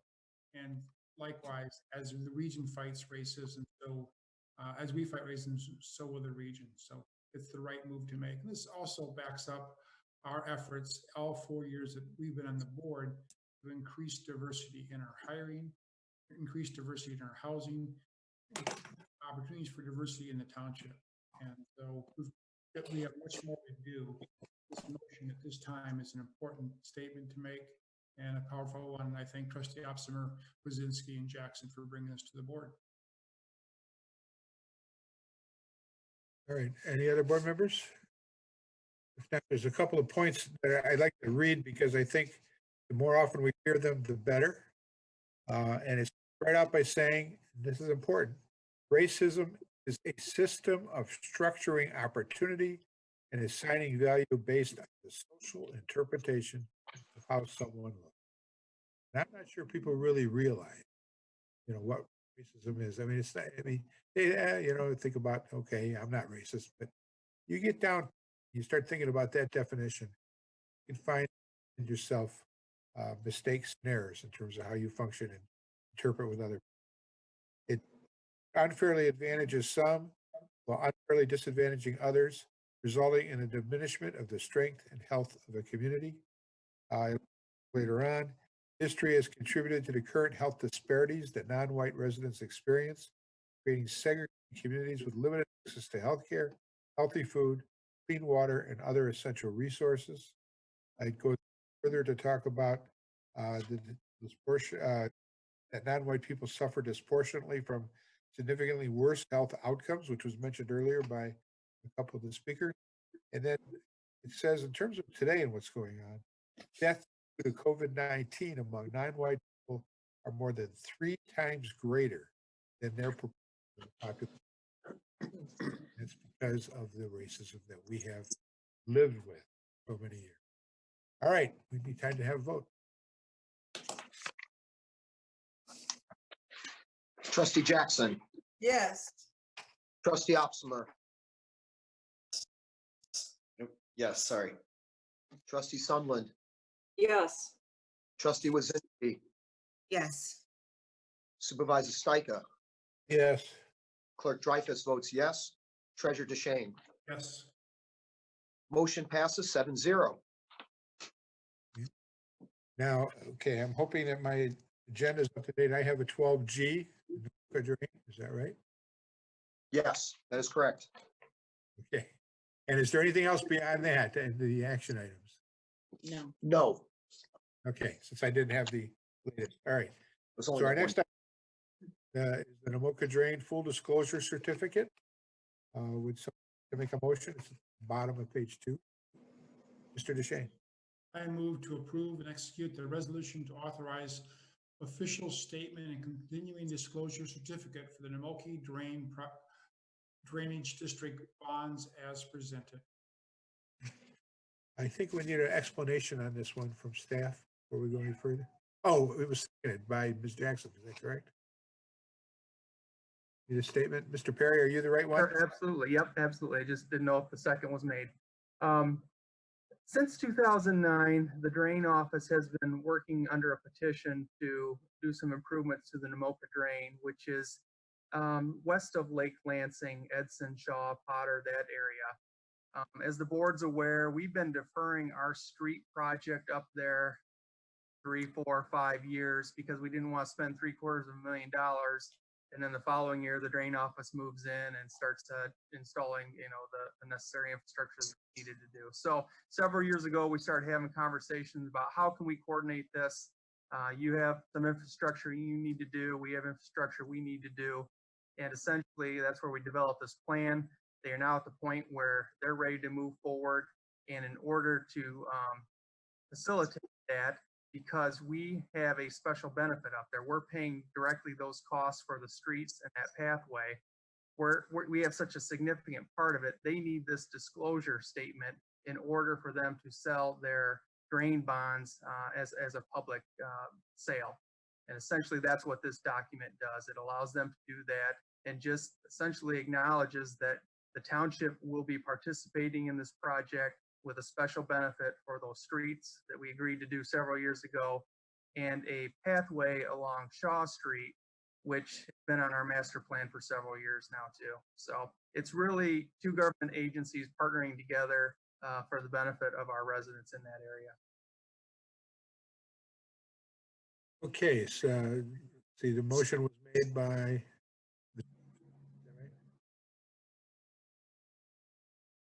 Yeah, you want to comment on it? Nothing. Derek did a good job explaining it. Because we do have our road bonds involved in some of this, and of course the drain bonds involved. Our bond councils have been talking back and forth. I spoke with the drain office today. They're ready to proceed and got all the information they needed from our bond council at Beard. Mr. Opsimer. Yeah, Deputy Manager Perry, could you speak to setting aside the road and pathway and other costs, just looking at the drain and the special assessment that would go along with it? What is the average cost going to be for the homeowners? Average is tough, but I will tell you in the memo, it talks about the overall drain project. Again, as Trustee Opsimer said, carving out our local road project, carving out the pathway project. It's a $8.5 million drain project up there. And Meridian Township share of that is 39%. That is the public benefit of that. So it's a 20-year bond, so our residents and the township will have 20 years to pay that. But you could potentially, you know, there could be assessments anywhere from 500 to several thousands of dollars. I do have the roll available, so if residents are interested in that, they should have already received a letter from the drain office, but we do have that information available, and if they're more comfortable to contact us, feel free to reach out to me, and I can look at the roll. But there's no doubt about it, there's an impact with it. With any infrastructure project, you know, the cost can be significant. We don't know how many privately owned parcels there are, because the total, when you net out the township's 39% stake in the actual drain project itself, you're left with about 5.1 million. So I'm just wondering what that kind of works out to. But I can, yeah, I can try to pull that up. It is germane to the overall motion. Is this a one and done, unlike half the things you bring to us, Derek? So yes, the disclosure agreement is. We would have another agreement to formalize an actual, okay, the township's going to move forward with the roads in partnership with them. But this is just kind of that bond sale disclosure agreement. So this is one and done. And then I would bring another formal agreement for the board to say, yeah, we want to proceed with the roads and the pathway. We'll give you a second there to look for what you're looking for. Any other issues besides that raised by Mr. Opsimer? I do have those numbers. So the county at large is 27%, which a big chunk of that is the county road department. Meridian at large is 39%, and then the apportion to landowners is 34%, or about 2.89 million. So that's how it all breaks down. And roughly how many landowners do we have in that project? Let's see. Just a ballpark number.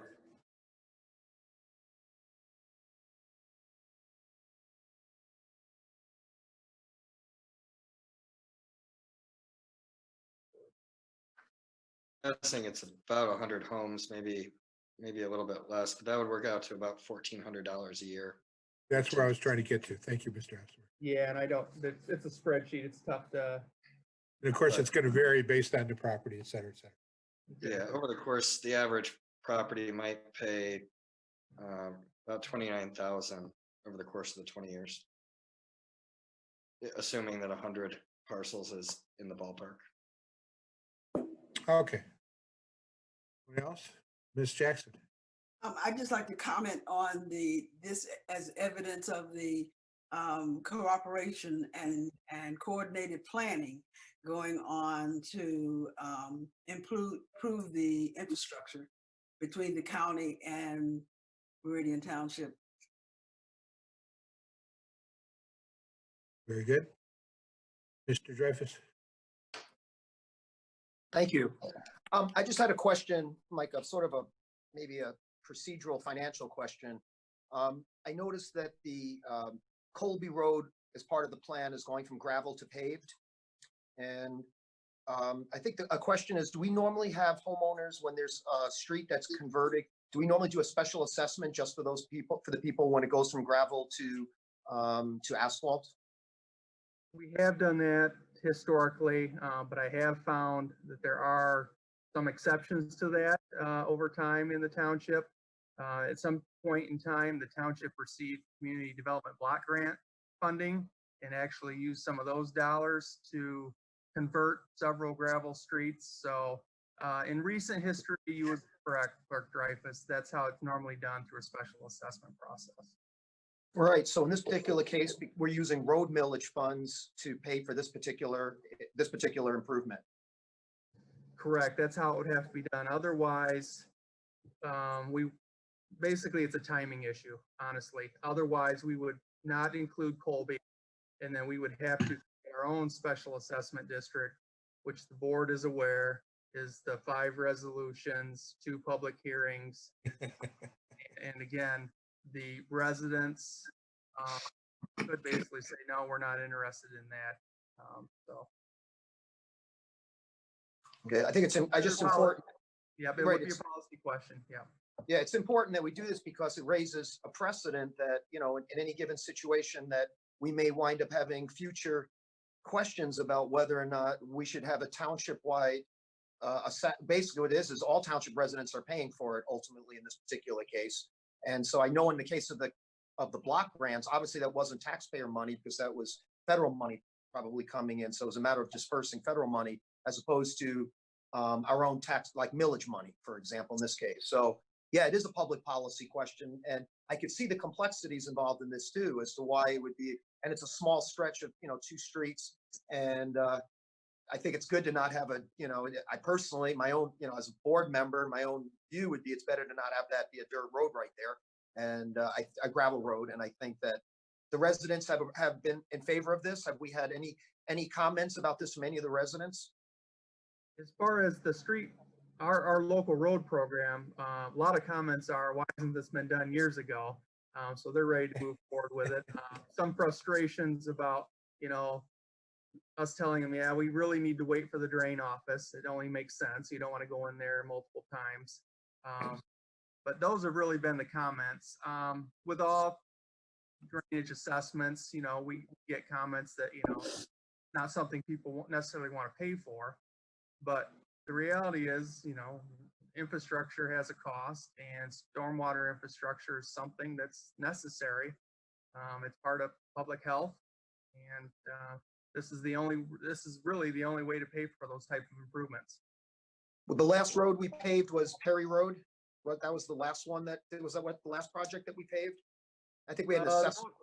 The most recent one was Perry was just before I started, so that would have been over 5 years ago. But we did Newton Road off of Newton Road thing, and that was one where again nothing's, you know, black and white. So there was a portion that the developer did. There was a portion that the county had received a grant, so there was one end done, and there was a portion that the township did to complete the section of it. So. And I think there was a reassessment on the value on a corner lot too, or something. Maybe wasn't there a reassessment of one of the property owners as well that they had? I don't recall that, but I know there was multiple entities involved to essentially get that road paved. Thank you. Anyone else? Mr. Opsmer. So, Deputy Director Perry, a few other questions. First question would be, the Drain Commissioner had tried to acquire the property, and so it would be on Shoptown's property, and it would be in the southwest corner, where it kind of comes to the point of a triangle, adjacent to the Marsh Road Bridge and the railroad tracks for a retention basin. Do we know if the Drain Commissioner was successful in acquiring that property? They were successful in acquiring that. That actually was one of the delays in the project that took them some time.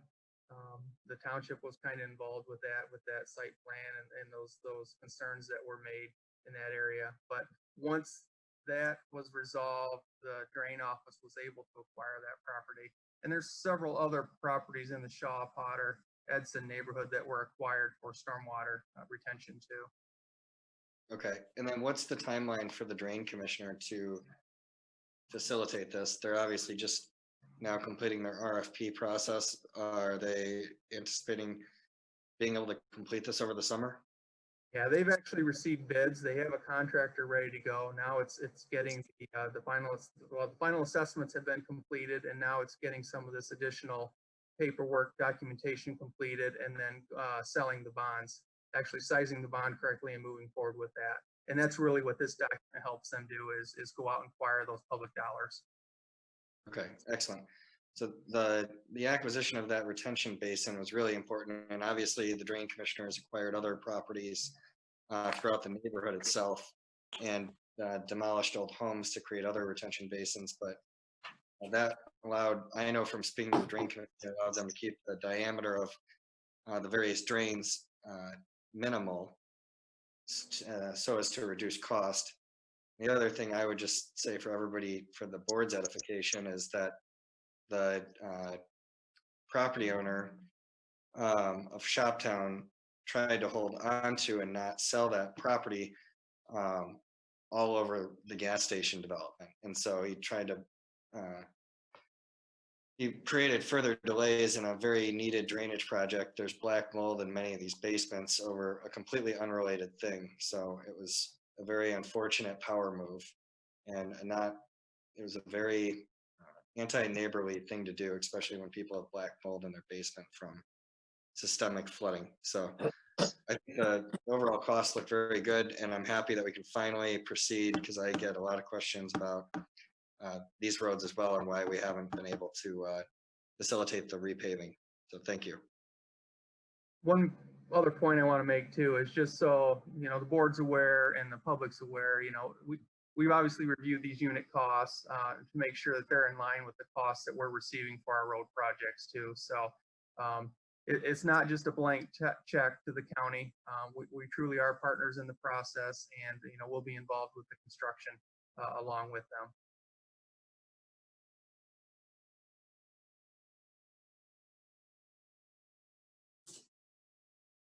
Does anyone else have any questions or concerns? If not, we should vote. Let's vote.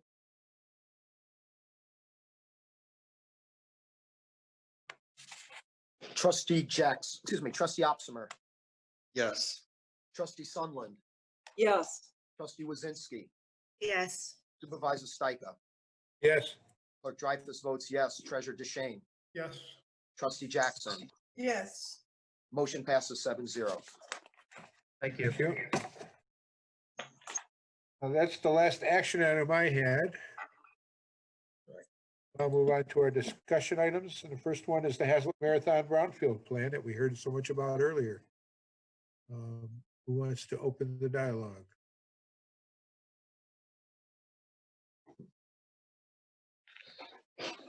Not all step on each other.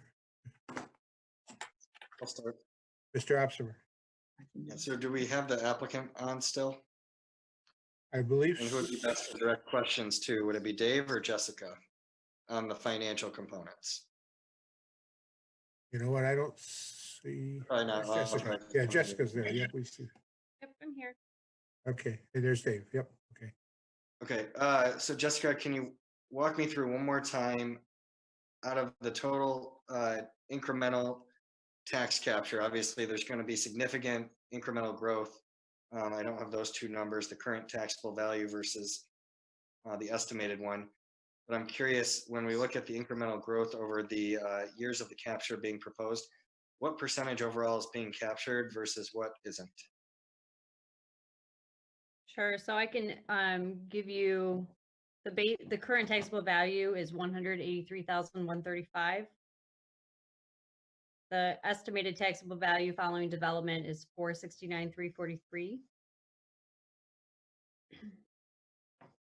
Of the new taxes that are being generated, let me just grab a quick calculation here.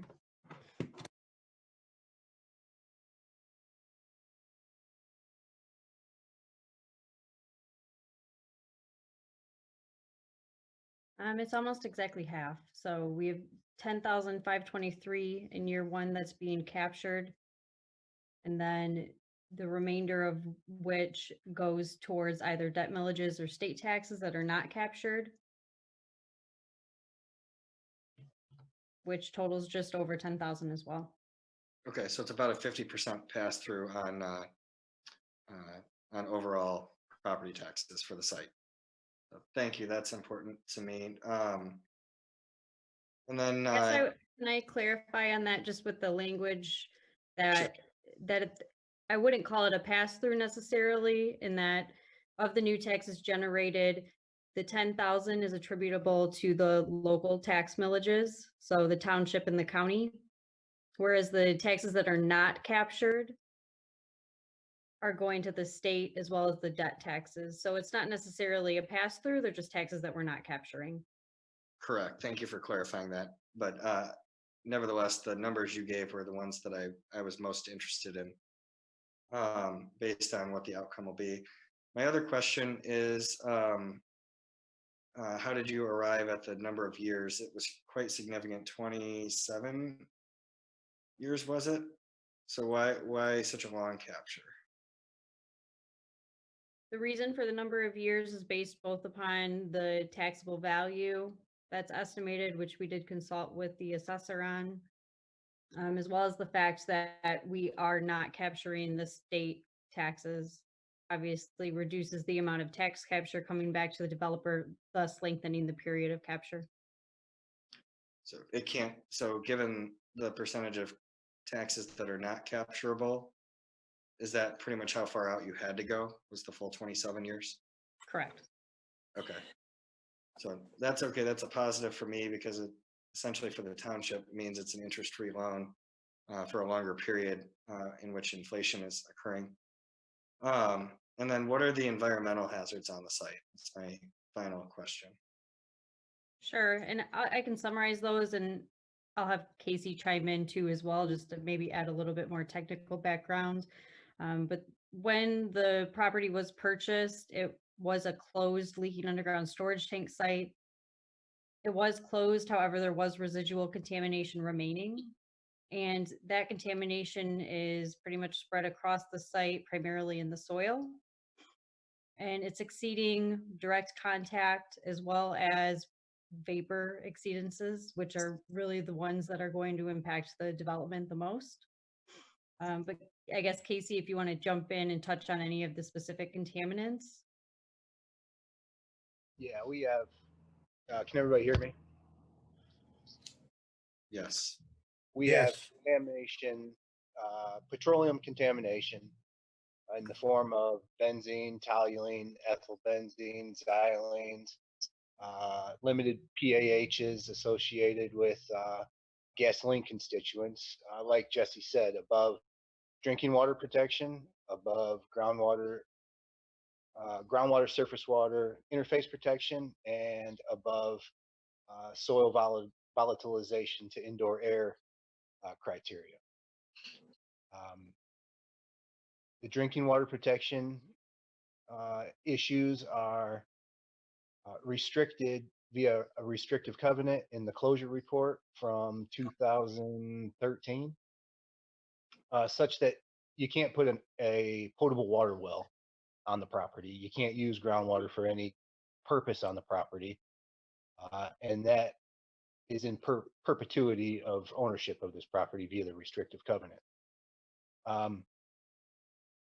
Part of the 2013 Lust closure, leaking underground storage tank closure, was a restrictive covenant also to do a vapor intrusion assessment prior to any new construction on the property, which is what we've done here since 2015. We did a investigation in 2015 and an investigation in 2017, which documents that there's residual contamination primarily in soil, also in soil gas, beneath the proposed building structures, new construction building structures on the property, such that vapor mitigation is required to be protective of human health during occupancy of the property. That would be non-residential occupancy of the property. It's going to be a gas station, it's going to be retail, general commercial use. So we are proposing to mitigate the vapor intrusion risk, the human health risk, by designing and installing a vapor barrier at the property. And so based on the maps that you shared, it appears that the plume is, the vast majority of the plume is still on site, some of it being in the Hazlitt Road right of way, correct? Yes. Okay. And do we know when the plume started roughly? Do we have any documentation of when it may have began? The release from the underground storage tank was documented in 1993. Okay. Site investigation activities proceeded from 1993 through 2013, when that release was granted non-residential restricted closure by the Michigan Department of Environment, Great Lakes and Energy, formerly DEQ. Okay. What's the likelihood of that plume spreading? Because this may be a gas station site and we can address it on site, but obviously if that plume were allowed to spread to the adjacent properties, it would present a much bigger hazard based on the uses. Part of the final assessment report and part of the closure reporting requires that we define the extent and document that it is either stable or decreasing. We, PM Environmental, did not complete the closure report, but another environmental consulting firm in the state of Michigan did. They follow, and we've reviewed, and as part of all of our submissions to Eagle, that they were in compliance with all leaking underground storage tank regulations. They defined the extent of contamination. They documented it was stable and or decreasing within the plume boundaries. So really the only way for it to extend onto adjoining properties or affect the neighborhood across Hazlet Road or anything would be a new release from the new gas station. Okay. And is Eagle monitoring air quality in the current gas station then, given the vapors that are under the current storefront? Yeah, we as part of the baseline environmental site assessment that the current owner did, we did a documentation of due care compliance. The current owner did a baseline environmental site assessment, which basically protects him from liability from contamination beneath the property. However, he's still responsible for due care and protecting human health on the property, regardless of whether he's liable for the contamination. So part of his due care is he has completed 2 rounds, 2015 and 2017, of vapor mitigation sampling beneath the property. Those analytical results are well documented in the documentation of due care compliance that he maintains on the property. Okay, thank you. That's all I have. And I will be supporting the brownfield plan. Thank you.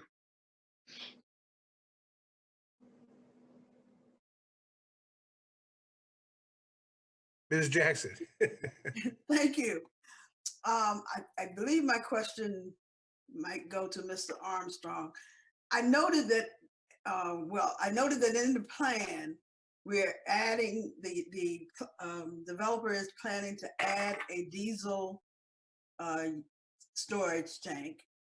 He's not removing any of the storage tanks that are there.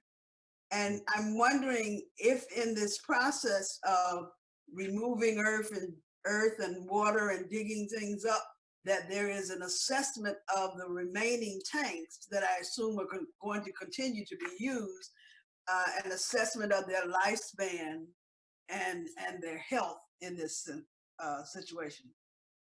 Absolutely. The 2 existing 15,000 and 12,000 gallon gasoline USTs are proposed to remain on the property and be used.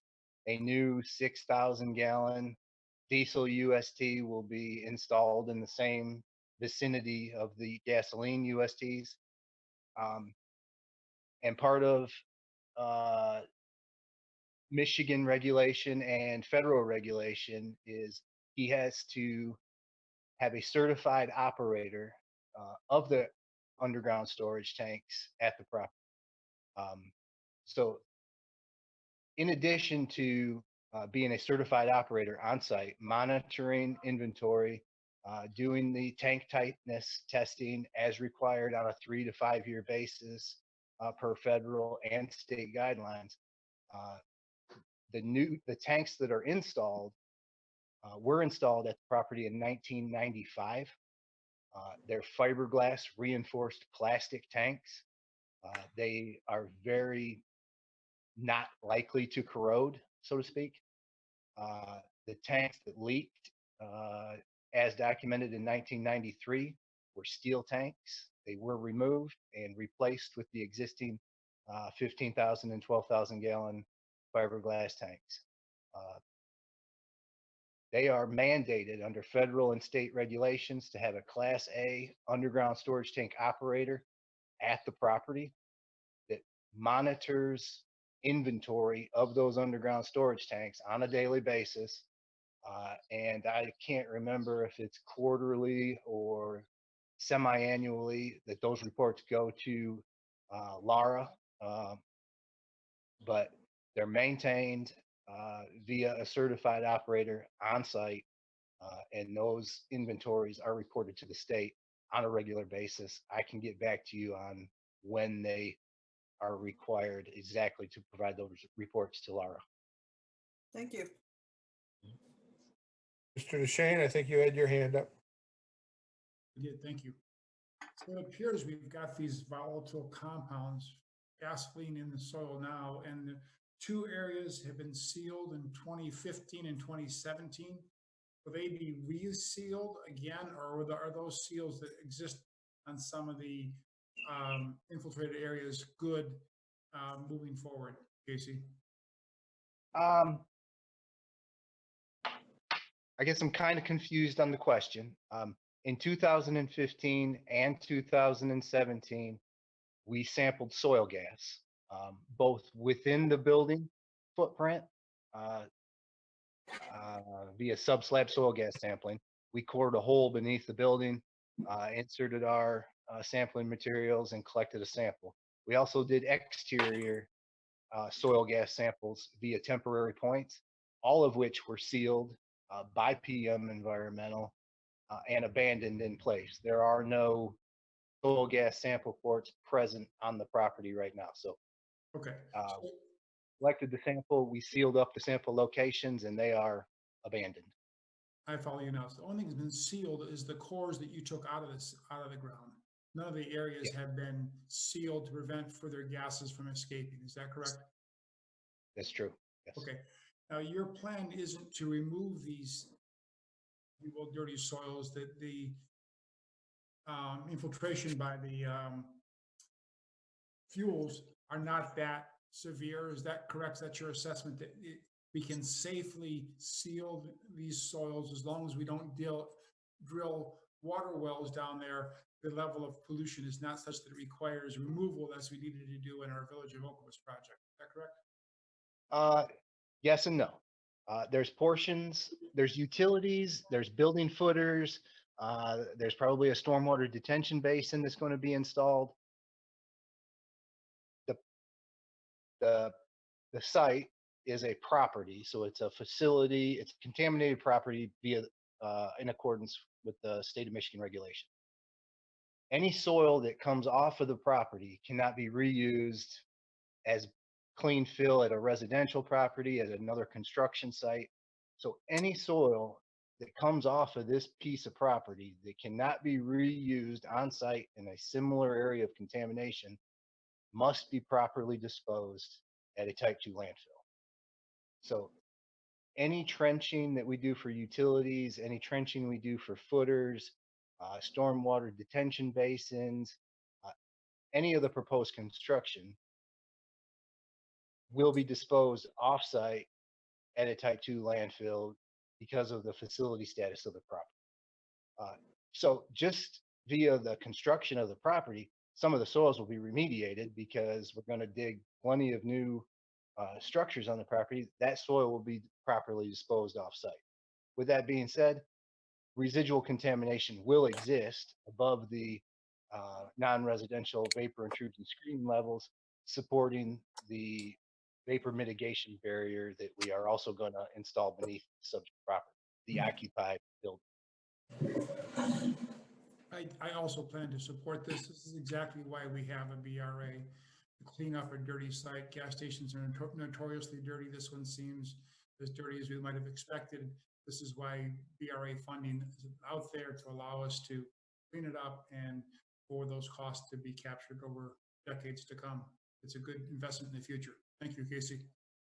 Thank you. Other board members? Mr. Dreyfus? Thank you.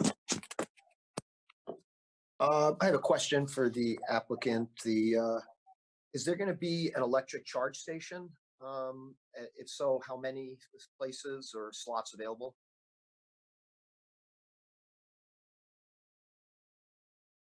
I don't believe that Robert is still on, and I don't have the answer to that question, but I will follow up with him and send it back over to Peter tomorrow for you guys. Okay.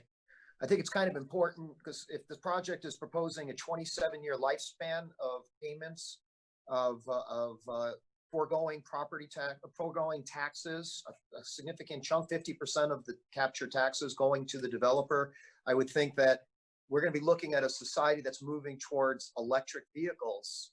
Seems like that's a reasonable trend that we'd be looking for. And then we want to have plans for electric charging stations. I think that would be an important aspect to this proposal, something to be looked at in the future. The other question I have is about legal liability when a service station changes owners. And I know Michigan law is complex and sort of removes liability from owners, I think, in some situations. So could that get explained again? I think it would be important to know when Mr. Soroki bought this service station 2 or 3 years ago, this was after some information had been known about contaminants in the soil. Just like to know what was known at the time, and what's the legal responsibility when someone purchases a service station knowing that there's some contamination involved. The baseline environmental assessment program in Michigan allows folks, people, developers, entities to purchase contaminated property and complete a baseline environmental site assessment, which basically is a site investigation at the time of or within 45 days of purchasing the property and documenting the known soil, groundwater, soil gas, all environmental media contamination on the property. It's a program that allows contaminated property to be repurchased, redeveloped within our state. Some other states that don't have this program, some of these properties sit blighted forever because nobody wants to buy it because the property's been devalued.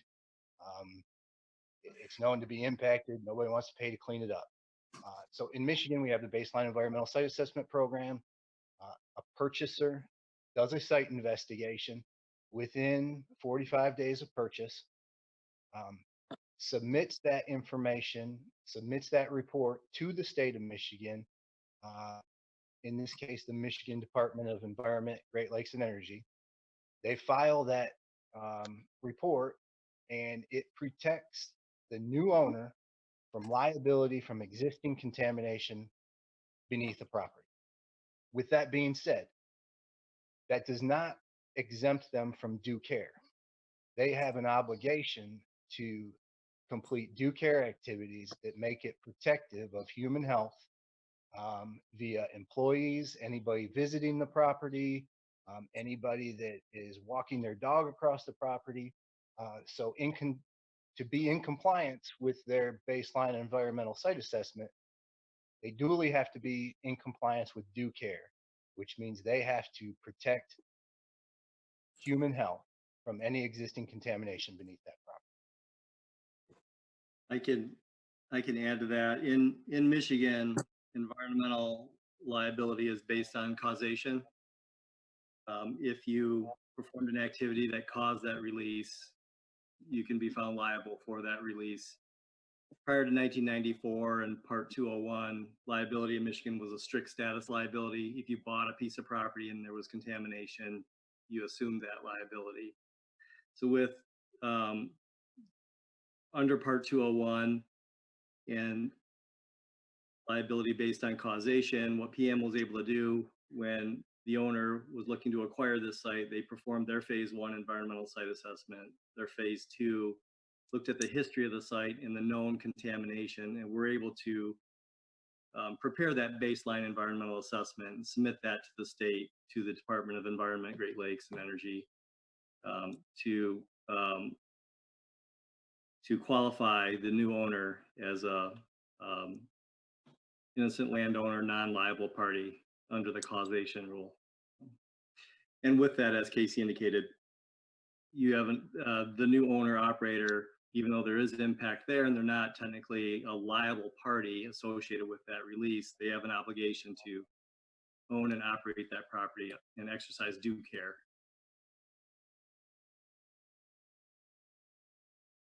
Mr. Opsmer?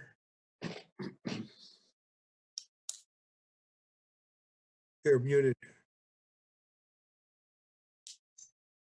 So, and final question, Jessica, I believe you referenced that our assessor did review the prospective taxable value of the property, but did our assessor also review the, or not the prospective, the current taxable value of the property? But did our assessor also review the prospective taxable value of the property once developed? It was the perspective that I was speaking to, not the current. So we did consult with the assessor on the prospective post-development taxable value.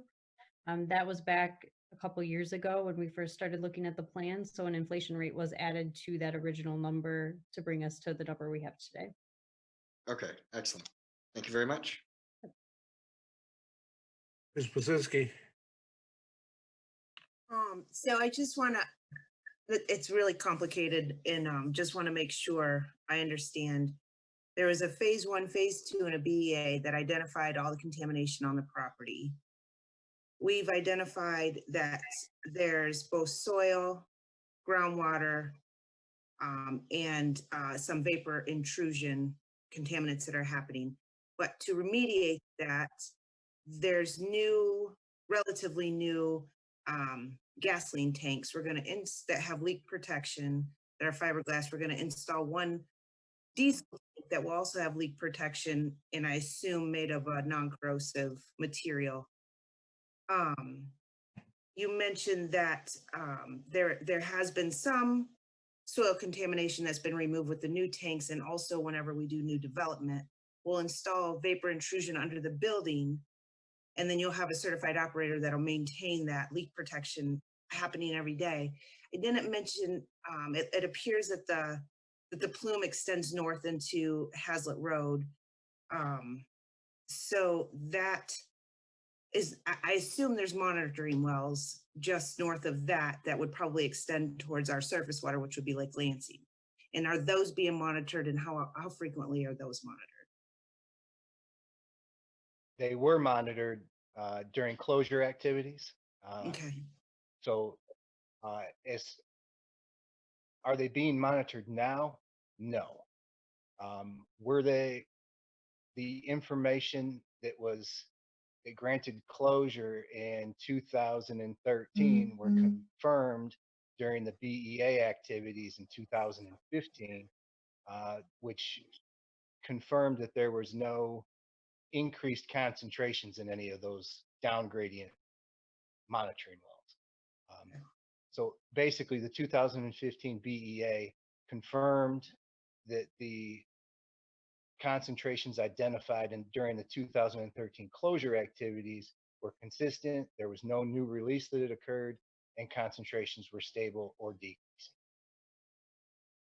And one follow-up question, would you expect any disturbance of that soil during new construction or groundwater, likely not at that surface,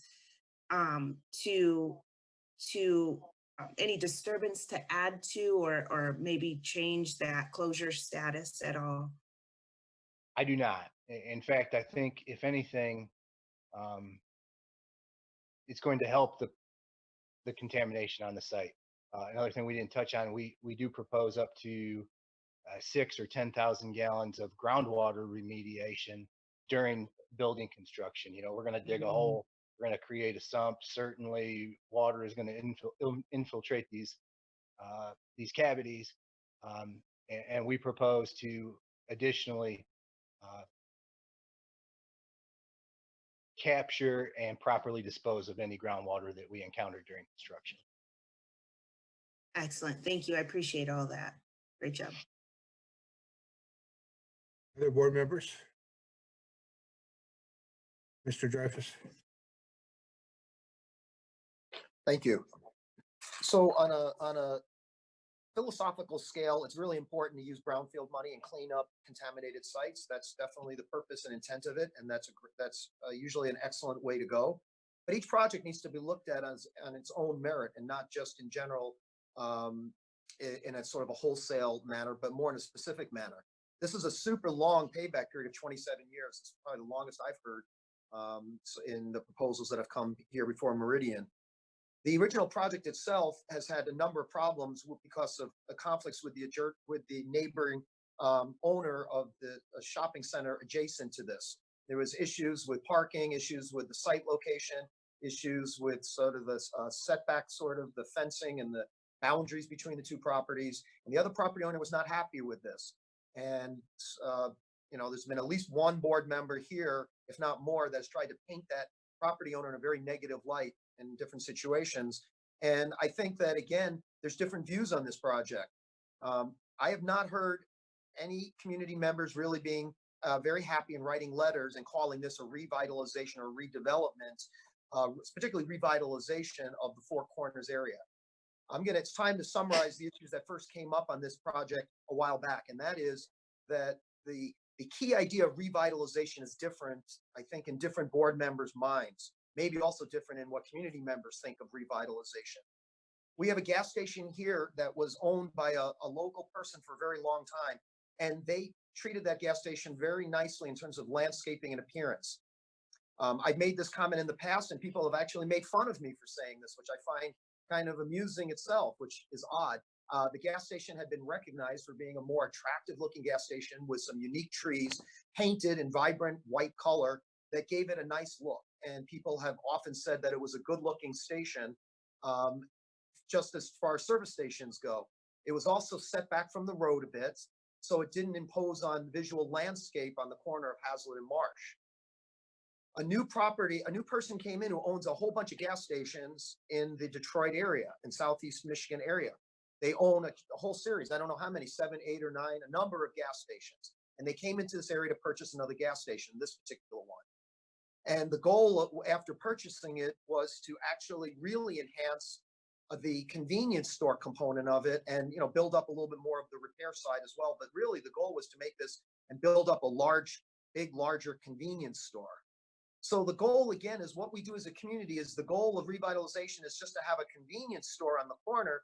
That was brought up a while back. And I, for one, am not going to say that that's a vision of a community that we call revitalization that's basically sells convenience style food in a gas station that we all know what that pretty much consists of.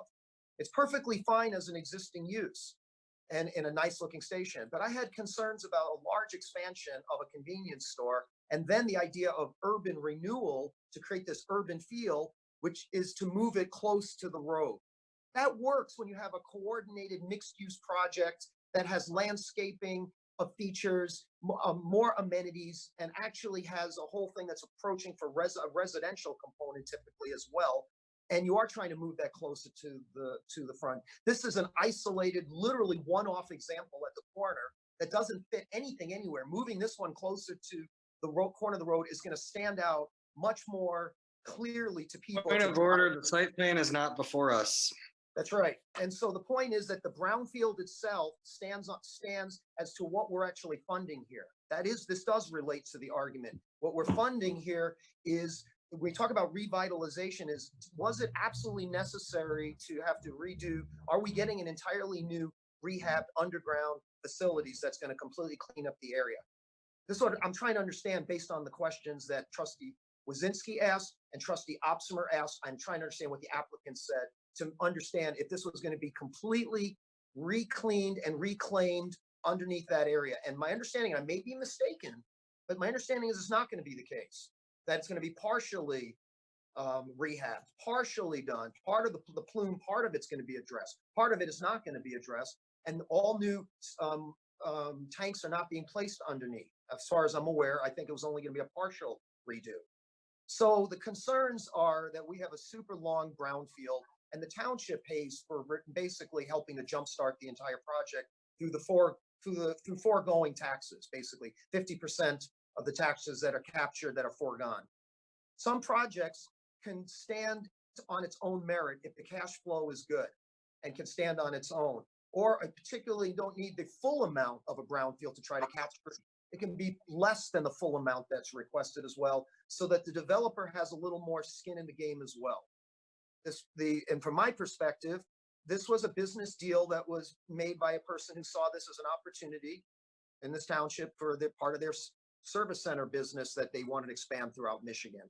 And as a result, it really is a convenience store expansion with some redo of the service center part of it as well. I am concerned about a 27-year payback. And I also was concerned about calling this the goal of a revitalization for this area. So using brownfield money to encourage developments of convenience stores that are close to the intersection that I don't think is necessarily good from a visual point of view, and maybe even blocking certain aspects of seeing traffic more clearly. And I personally have a hard time supporting the project for this reason. I support brownfields and cleaning up contaminated areas. And I'd like to see a flow of captured funds directly relate to that.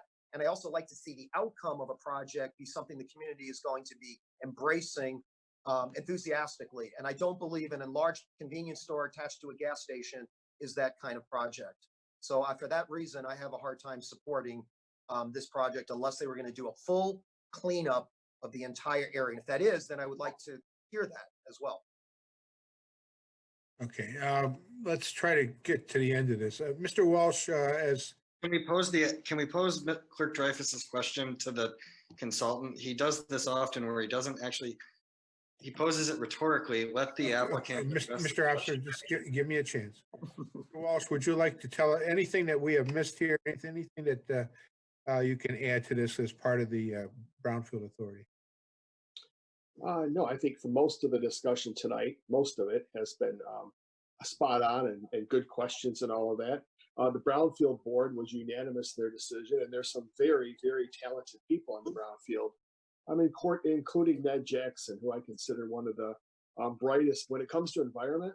Ned Jackson is one of the brightest people I know, not only in the township that I've ever met. His little chemistry display earlier this evening lost me quickly.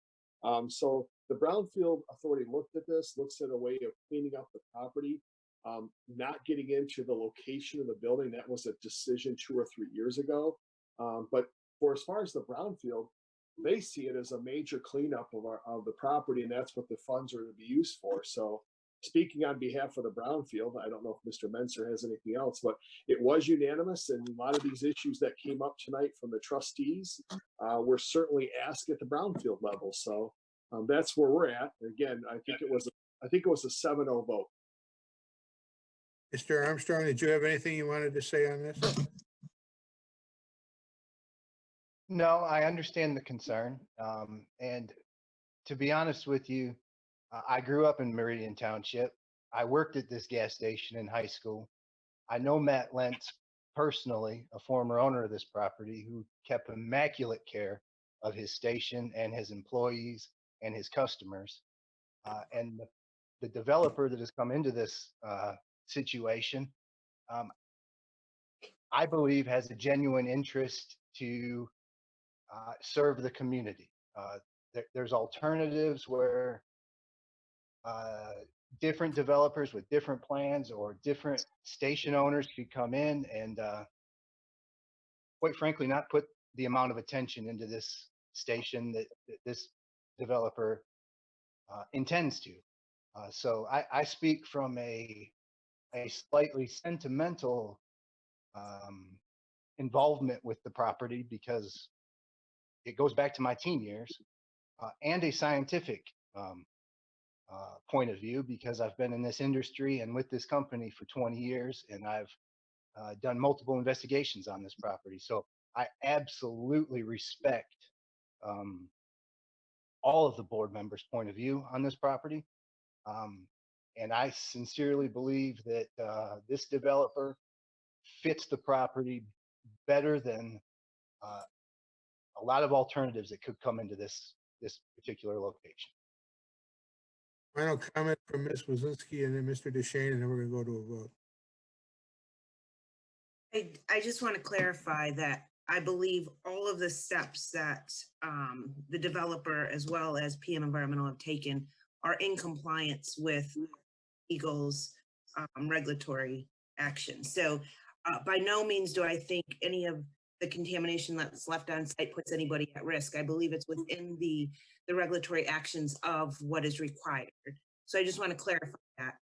that happens quite often, based on many different reasons on when you're cleaning up an environmental site. And I think the fact that we have somebody that's cleaning up this site and we're going to make this a usable site, we're now removing and or reducing exposures, is just, I just wanted to clarify that point. Mr. Deshane? Yes, I used this gas station often, purchased gas, had worked on my cars there going back to the 90s. He did keep an immaculate looking station. However, I compared it once to a Hollywood set that behind the facade was nothing, or very not what you thought. As you might recall, the awning fell down 15 years ago because the previous do inspections on the awning. It rusted out and it fell over. We now know that in those years he kept the curbs so white, he had leaky tanks underneath the ground as well. So what things appear on the outside aren't always what's going on behind the scenes. And we have $300,000 of this brownfields to clean up this immaculate looking site that was actually dirty beneath the surface. Thank you. Final comment, Mr. Opsimer? Yeah, so we've gotten off into all sorts of anecdotal, what is a good gas station? So I want to ask Jessica, in the memorandum, the actual figure that you gave us, the capital investment for this project is $1 million, correct? That's correct. And when that is done, the taxable value is going to be 4.5 million. Yeah, based on the estimate. Yep. Yep. So, and the current value is 1.4, or yeah, 1. I'd have to 1.4 verify that. The current SUV, you mean? Yeah. I can verify that for you, but yeah, I believe that's correct. Okay. So the developer's already putting in, you know, the property's not even going to be worth, when you double the taxable value that's that Dave Lee has confirmed in our packet with the capital investment that's occurring. And part of that's because of the environmental. It's a small site. You know, if board members want to come up with other alternatives for funding the environmental cleanup, you have to increase the value of the property. We're only going to end up with a property that's worth, you know, $4.5 million, which is why it's going to take 27 years to produce anything. But you couldn't possibly even fit a restaurant on the site. There wouldn't be enough room to park it, which gets to the other issue that was raised with the adjacent owner. The adjacent owner was threatening to build fences and build walls between properties, and it didn't have anything to do with the gas station. It had to do with Blondie's barn, and he didn't want patrons parking in a huge empty parking lot that he has in front of Shoptown, which is the definition of being a bad neighbor. I mean, there's just nothing that you can do with the site unless you acquire the Blondie site and the other industrial sites or the Shoptown site adjacent to it. So, you know, again, the clerk is presenting all these false options, like you're going to take 0.8 acres that you can't turn into anything that is of significant value to then have the incremental funding to pay it down. And the final thought I would leave, you know, if anyone's presented with the opportunity to get a loan at no interest for 27 years, there's not a person on the planet that wouldn't take it. So the financing is actually a great benefit to the township. But the other thing, I want Mr. Armstrong to answer the question. So basically the clerk's question boiled down to what extent will the environmental remediation be cleaned up? And to what extent can it simply not be cleaned up because it's petroleum in soils and groundwater? If you could, Mr. Armstrong. It's not going to be a pristine cleanup. The point of the baseline environmental assessment program and the 213 regulations of Michigan is you can clean up a property to the point that is protective of human health and the environment. This property is already to that point, and with the redevelopment, it is going to get even closer to pristine, but it will never be a pristine cleanup at a gas station site since 1952. All right, let's vote. Because no underground storage tank with a leak such as this could ever be restored to pristine. Okay, yeah, let's vote at this point. Oh. Supervisor Stika, I just want to interrupt. This is just on for discussion. We'll have a. Oh, that's right. resolution for Okay, the you're next right. meeting. Excuse me. That's I all right. just lost Thank track of where we were because it's got so interesting. All right. Yep, thanks. All right, then let's be done with this at this point and have this on for action next time to vote yes. Okay? Yeah.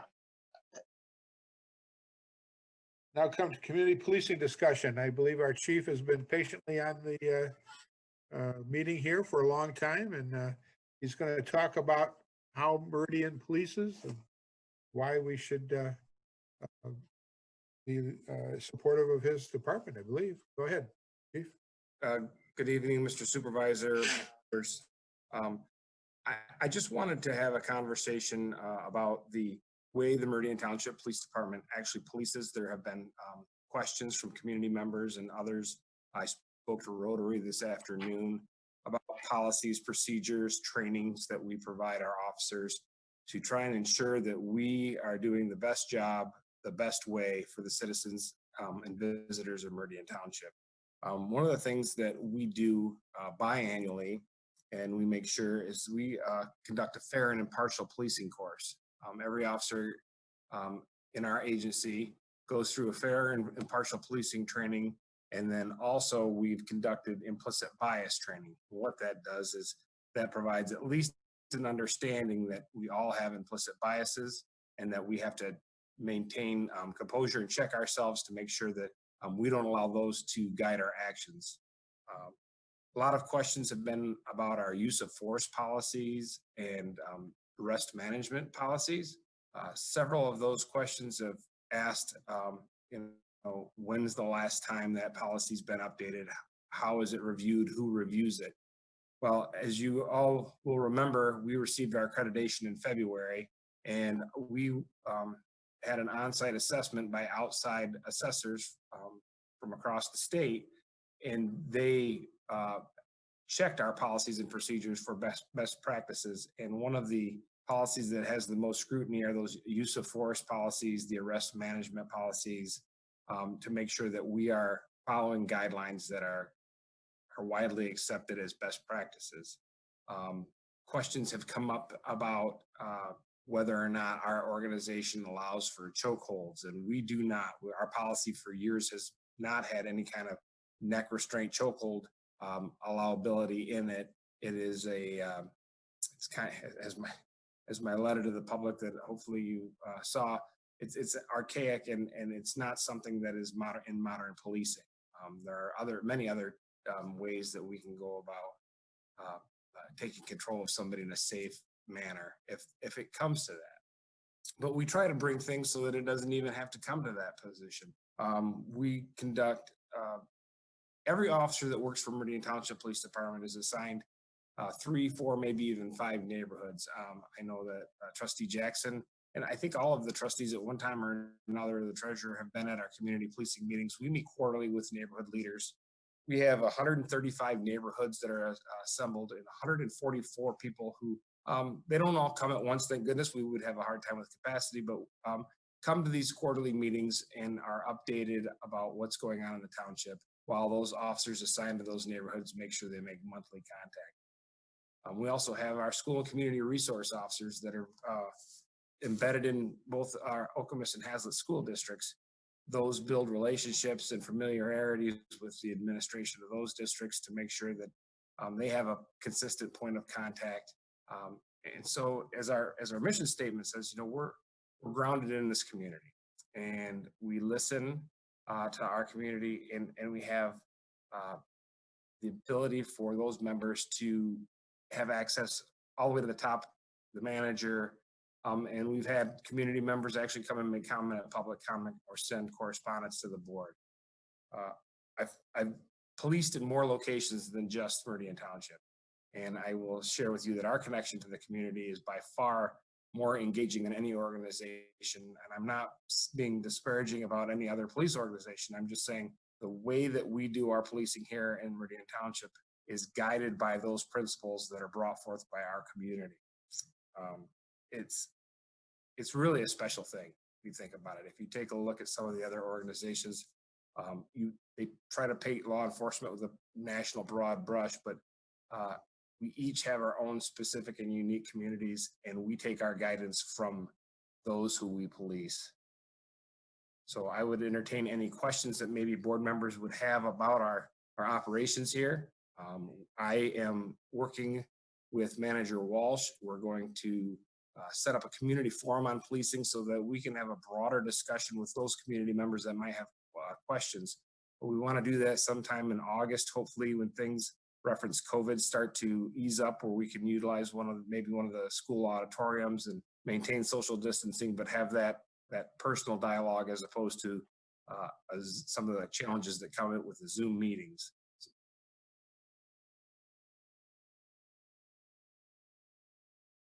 Okay, there are questions for the chief.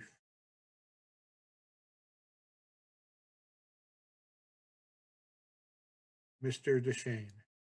If you would just speak to the board and the community about the vetting process you use before a man or woman ever puts on a Meridian Township police officer's uniform. From the time you've identified them, they've applied, or you identified them as a candidate in the academy, what is the process that you do to vet individuals before they ever become a Meridian Township police officer? Well, one of the very first processes, and I didn't speak about it earlier this afternoon, is we actually require a written test to become a police officer. There's a component on that test, an integrity component on that test. It's a standardized test that we use from an outside vendor, and that's just the very beginning phases.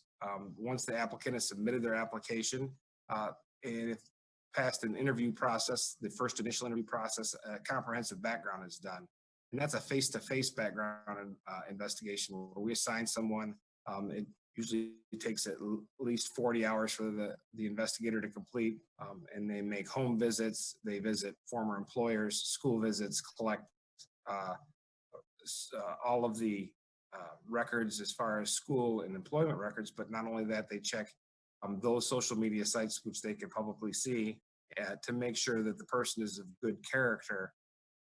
If that person is still of interest, they are brought back in for another interview.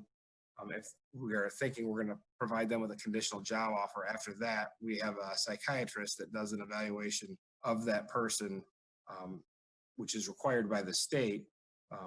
But Dr. Gallagher, who has been in the community for a long time, does that evaluation and gives us a report back on the fitness for that person to be a police officer, and also provides us with some guidance where areas that officer may struggle in the job of policing. Did that answer Mr. DeShane? It does. Thank you very much. Ms. Jackson. Yes, Chief Plaga, is there a bachelor's degree requirement for your police department, for our police departments? So the minimum requirement for application is to have 60 college credit hours. There's not a bachelor's degree requirement. Many years ago, when I was in charge of the initial hiring and testing process for applicants, that was one of the pieces that we used to vet those. We would get hundreds of applications, and we would use education level as one of the vetting degrees to, if they had it was preferred to have a bachelor's degree. At this point, right now, we're finding that successful police officers, you can be very successful in this profession and not have a bachelor's degree. And then the number of applicants we're getting now is 3 and 4 at a time. So it's a 60, the job description, the postings require 60 college credits. And is there any requirement for social science credits over other kinds? There really aren't, other than what course of study they may have followed and what basic mandatory requirements colleges and universities may require. Okay, thank you. Board members?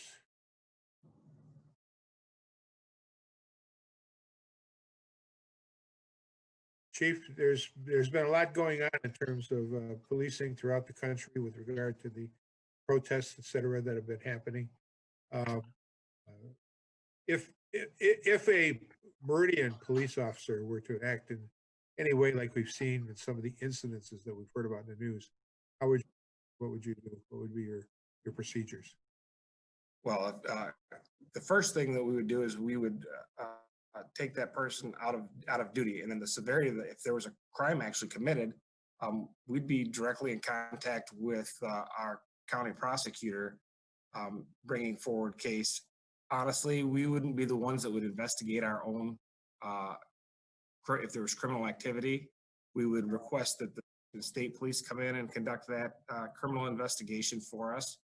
But they would be on suspension pending the result of that. And if it was heinous enough, the prosecutor, we would be in conversation with the prosecutor in regards to charges right immediately. Other questions from board members? Ms. Jackson?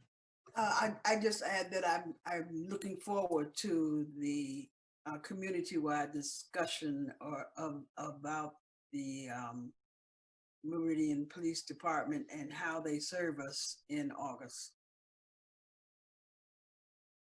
Ms. Wazinski?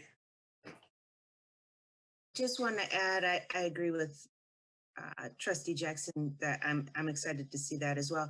But everything I've read and seen and all the responses that Chief Plaga and Manager Walsh has had to a lot of inquiries regarding this and well-deserved, I've noticed it's proactive. So it's nothing that's been set in place since these tragic events. It's things that have been in place for quite some time. So it makes me feel more comfortable, both as a, as a board member, but also as a resident, more importantly. So I thank you, and I support you, and I'm excited also to see any new adventures. I think it's worth reporting, Chief. What's the policy with regard to your department with regard to strength goals? They're forbidden. They have been for quite some time.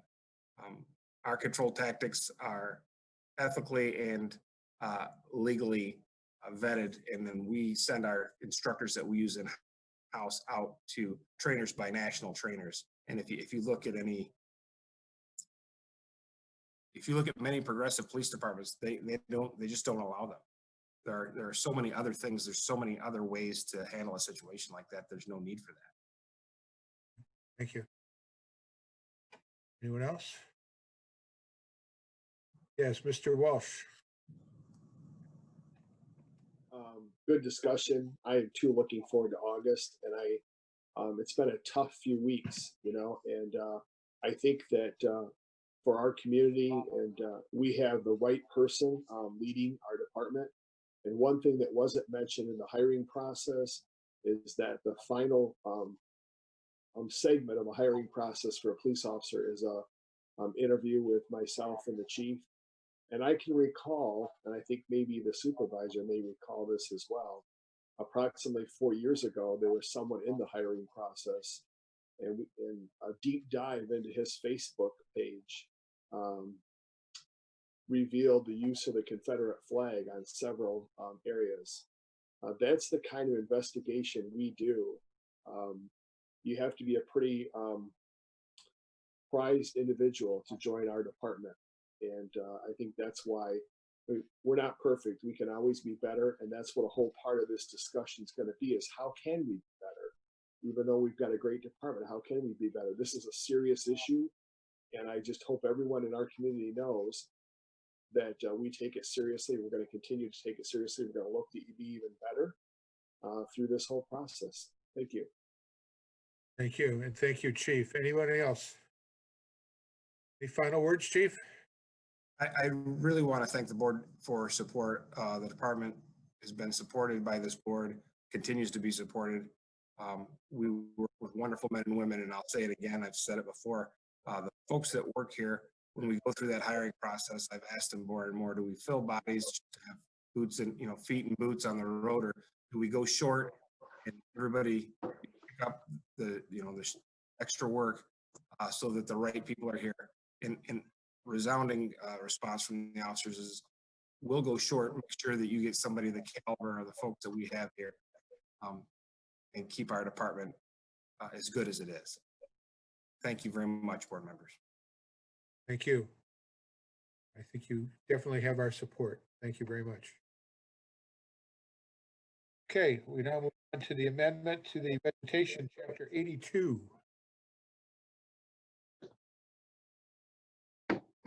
Mr. Kieselbach, you want to tell us what you brought to us? Yes, thank you. In your packet, there was a proposed amendment to the vegetation ordinance. Based on the discussion at your last meeting, there was a suggestion that there be a requirement when grass or weeds exceed 8 inches in height, when they're within a specific distance of a sidewalk, they would be required to be mowed. The current ordinance has a 75-foot requirement for the mowing of grass and weeds when it's within that distance of a structure. And there was discussion that possibly 75 feet would be used for that distance from a sidewalk. There was some concern on that, and in your packet, we provided you a couple alternative distances. Those are out of our zoning ordinance. Plant material, when near or at the intersection of a street or driveway, is supposed to be 35 feet away, and if it's the intersection of 2 streets, plant material has to be 45 feet away. So we left that distance blank in this proposal so the board could decide what they would think is appropriate measurement if you're going to have a distance from a sidewalk. We did include some exceptions that relate to park and land preservation trails and off-road pathways, so those would be exempt in this ordinance from mowing adjacent to them. And then the other one, we included a definition for sidewalk. We did that to be consistent with our existing sidewalk ordinance. We wanted to have the same definition for sidewalks in both locations. Be glad to answer any questions that you have. Mr. Opsimer. So Mark, a question, if we went with the 35 or 45 feet and we had other parcels in the community similar to the one next to Quality Dairy on Marsh Road, or the vacant property that's had overgrown grass a little bit further to the south near the eye care clinic, but north of Hazlitt Road. So you've got parcels like that where there's no structure on the site. So we can't use our ordinance as it relates to distance from a structure. If we only do 35 or 45 feet, legally, can we go in and if we have to mow and put an easement on the property to maintain it because they refuse to, would we be allowed to mow the entirety of the parcel, or can we only mow 35 feet into an 80-foot lot? Yeah, depending on how big the lot or where the structure is, it may be the entire front yard. I think the issue is that in some of the subdivisions where the house sets back, in past issues we've had where they've only mowed around the house, and then you have this yard that isn't mowed adjacent to the sidewalk. So I think 35 or 45 feet, if the board feels that's reasonable, that could cover the majority of properties. But in that case, can the township go in and mow the entirety of a lot if it's deeper than 45 feet, which is every parcel in the township? Yeah, we would, again, depending on what the violation is, we would either mow that 45 feet from the sidewalk, and then the other part of that, if it's 75 feet from a structure, then we would mow that too. So depending on how big the lot, there may be some areas that aren't mowed because of that requirement. Yeah, so that's my concern is we have vacant parcels in some of the densest areas of the community, but it's an area of the community that is experiencing some change due to the age of some structures, and then of course a fire. And it's largely these parcels where no one lives on them. There's no occupancy or tenancy where we have these issues. So I'd prefer the 75 feet to ensure that we could mow deep into the lot. Because by the time you get to the very back of a lot like that, it's the adjacent neighbor whose 75-foot radius is going to kick in on the structure. And then my other question is for our attorney, Bill Fahey, if he is on. So at our last meeting, we had talked about adding this on for introduction at this meeting, and it's on for discussion. So that would put us in a position to where we could only, if we only do discussion tonight, we would not be able to adopt this until the second meeting in July. So we're looking at late July before we could really begin enforcing things. Bill, could we move this to introduction tonight if we wanted to, if we pick the number of feet that we would want to address? Yeah, you could do that. It would simply be a question of the board deciding to waive its usual procedure of having something not be introduced the first night that basically it's on your agenda. That's just the policy of the board, and you could waive that policy. Okay, just inquiring. And then I had one other question, but now it's evading me. When I think of it, I'll come back, but I think it was for Mark on this one. So that would be my preference, is that we make sure that we don't end up going in and only being able to address half of a parcel and leaving the other half in the condition where the neighbors are going to continue to contact us regarding it. So that would be my preference for 75 feet. And of course, it exempts any kind of ground cover that does not include weeds and grass. Thank you. Mr. Dreyfus. So my first question and concern is, this was supposed to be for vacant properties. That's the whole conversation started was a complaint about Walnut Hills. And we talked about it last time. We talked about vacant properties only.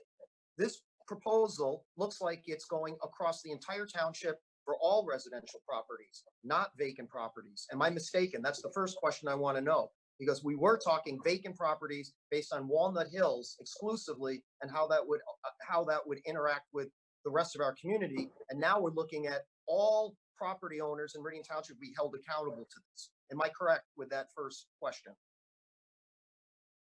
This Mark? ordinance would, yeah, this ordinance would only apply if there was an existing sidewalk there on at this location. So yes, if there was a vacant property with no structure on it, but there was a sidewalk, then the mowing requirement would be in place. But again, right. many of the subdivisions that we have existing, the older ones, there are no sidewalks, so this wouldn't apply to them. Right, but anywhere there is a sidewalk, it would apply. If there's a building, a house, or anything, anywhere there is a sidewalk, it would apply. Right. So this is, to me, a very big difference than what we were discussing 2 weeks ago. I'm absolutely opposed to going to action tonight because we dramatically changed the nature of this proposal, this ordinance, at the very last moment here. And we really need to have the public be engaged in what's going on here. So we talked about this. This would probably be more appropriate. This ordinance change that's been looked for would be better suited for anything involving a vacant property than being a township-wide vegetative ordinance. We have ordinances that deal with vacant property, and I think that's a better place to put it because the concern is primarily was the complaint that came from Walnut Hills. And again, I have not seen any complaints coming in from people around the township saying that they're trying to walk on the sidewalk and they're concerned about tall grass. There may be an anecdotal one or two, but they have not come to the board in terms of a letter, in terms of an email, or in terms of speaking up about the issue. That's my first concern. My second concern is the arbitrary number that Trustee Opsmer has come up with is just an arbitrary number that again, it's a philosophical view about how far back someone in their mind. This is a perception. It's subjective, and it is not at all objective, and it's not based on anything factual. In this case, it's based on pure subjectivity. Because from my subjective view, 10 feet back from a sidewalk is a very long ways away from the sidewalk. 10 feet is you can have a, as Leonardo da Vinci pointed out, the length of your hands is how tall you are. So a 6-foot person extends their hands at 6 feet out. So approximately 10 or 12 feet out, take us 2 6-foot people, extend their hands out, and that's 12 feet from the sidewalk. You're not going to have any contact whatsoever with the sidewalk if you mow the grass 12 feet back from the sidewalk. Going back, requiring homeowners who have sidewalks in front of their houses, who have up until this point maybe have mowed some of it back, to require them to do 75 feet is an onerous requirement that is based on pure, subjective, personal appearances and aesthetics. And I personally like to see grass. I think that tall grass is perfectly fine if it's away from certain areas and it has an ecological view. I don't believe it harbors. We have not had a rat problem in Meridian Township. I think that we actually like mice and frogs. These are animals that have been mentioned. I think the community actually likes many of the wildlife that we have. And I don't see us having a problem with excessive wildlife issues being reported, except for deer primarily. And so this whole issue, again, reminds me of the garbage can issue, where 1 or 2 people had comments about it. And we were about to do some very, very strong government overreach in restricting where garbage cans can be placed, where trash cans can go back and forth here and there. And this is very similar. This is based on personal views and personal opinions. And it's really not based, we should be doing the minimal requirements, not maximum requirements. Minimum requirement is solving an issue of safety involving a sidewalk. That's the minimum, not the maximum. And then we just have to decide what the minimum requirement is. And I'm proposing 10 feet is more than adequate, and it should only apply to vacant houses. And if we want to make something else, we need a new separate discussion that requires anywhere in the township that has a sidewalk to also have to have those same requirements. So that's certainly worthy of a discussion in the future. But tonight, we should definitely not go to vote. Citizens need to be aware of what we're discussing here, because they're not really aware of what was brought up and what's going on right now. First, I want to make the comment that although this may have come about because of some complaints about Walnut Hills, in my mind, the general discussion was a broad one that would have covered the entire township right from the beginning. That's just the way I think. Mr. Duchesne, you had your hand up. Yeah, I like a deeper cut back as well. 75 feet may be the right number. You know, it's government overreach until it's next door to you. All right. And then you think, thank God we have this ordinance in the township, because the person living next to me has decided they've abandoned this property, or they don't care, or they're out of state a good deal of the time. And your biggest investment, your home, now has this eyesore next door with grasses way beyond 8 inches. And so it degrades the value of your property and of the whole neighborhood. So it's never, no one is saying this is a huge community-wide problem, that every street and every corner has this problem on it. It's not the case. It is specific Walnut Hills, but the principle applies to any neighborhood where you've got a home or a lot that's been abandoned, that's been neglected, and that nearby homeowners are negatively impacted by this. So doing something like this about vegetation that's overgrown due to neglect by the current property owner is necessary. So I'm going to support this ordinance. I see another hand, Ms. Wizinski. Question for Director Kieselbach. Do we currently have a lawn mowing ordinance occupied for residential properties, correct? The way the ordinance is written, if the grass exceeds 8 inches within 75 feet of a structure, it has to be mowed. So the structure may be on an adjacent property, that still requires the grass to be mowed. Okay, thank you. Okay. Mr. Opsimer. Yes, I just want to clarify. So the current ordinance already says that you have to mow within 75 feet of a home or structure of any kind. So this is pertaining to either parcels that are natural and have a huge setback in the front, because you would have to have a 80+ foot setback for this ordinance to affect you on a house. Otherwise, it must be a vacant parcel. So it is predominantly for vacant parcels. The only parcels in the township that this would possibly apply to, it wouldn't because they don't have a sidewalk in front of them. There might be a few on Hazlitt Road, but the ones that have that big of a setback of 80 feet have a natural area, a wooded area in front of the house. So there is no grass. There is no requirement to mow it. There would be along the sidewalk, but those people are already mowing it.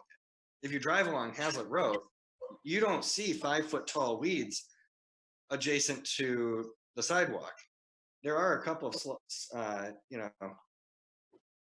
these things come in time, but when they come up, we want to be able to deal with it. It's Walnut Hills today. It'll be a different parcel another day. The vast majority of the community does the right thing, but it's frustrating when some people in the community don't do the right thing. And I would point out that, and I have nothing to do with it, there's a communication in the packet tonight complaining about tall grass, and it has nothing to do with Walnut Hills. This resident they didn't even watch our meeting at the last meeting, and they're not even responding to the discussion that we had. They're just upset about a different area in the community and it's actually perfect because they're complaining about grass obstructing the sidewalk. So my only point is that there are no parcels that this would apply to that have a home on, because they would already have to mow within 75 feet of their home, which would consume the entire parcel, or they don't have a sidewalk, then it doesn't apply to them. The only instance is if you have one of the deepest lots on Hazlitt Road where there is a sidewalk, and in which case you have a wooded area in front of your house, and you're already required to mow adjacent to the sidewalk. So who's really going to mow 95% and measure their yard and not do the other 5 feet because they have a 90-foot setback, but they're going to maintain the 2 feet that our ordinance requires adjacent to the sidewalk, 75 feet out from their home, and leave this little stretch of grass? It doesn't make any sense. So the 75 feet is just to address parcels where there's no structure on them so that we could mow the entirety of it. It wouldn't make any sense to not be able to mow the entirety of a small parcel along, Potter Street or Marsh Road in the densest, oldest neighborhood in Hazlitt, or like Cedar Bend Heights. If a home in the densest, oldest part of Okemos had a home, a fire burnt down, and for whatever reason the home wasn't immediately rebuilt, it would make no sense to only mow the front 10 feet. It is a residential suburban parcel. It should be mowed. So that's how it's tailored. It's not tailored. I don't even think, and I'll ask Bill Fahey, Bill, would it be legal for us to say that, like, you only have to mow within such feet of a sidewalk if there's no structure on the site? Can we legally do that? Yes, you could do that. Okay. But practically, for this purpose, it would have little to no impact. I can't think of any place that it would apply. I'll turn it back over to discussion, and then at the end of that, I'm going to ask that we suspend our rules this evening. Okay, we need to hear, we don't have a consensus yet. Ms. Jackson, do you have something on this? No, not at this time. Ms. Sunderland, do you have anything on this? You're muted, Kathy.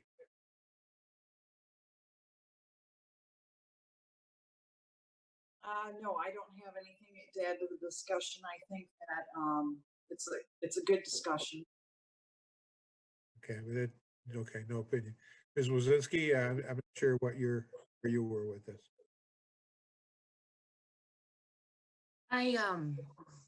I think the intent is good, and I would agree. I can't think of anywhere in the township where this would affect your average homeowner. What it would do is protect us against those folks that are, for example, Walnut Hills, or somewhere where we need to have some sort of ordinance where we can enforce it.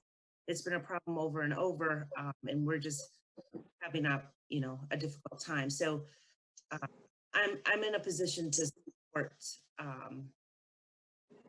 as 75 feet from a structure and 75 feet from a sidewalk.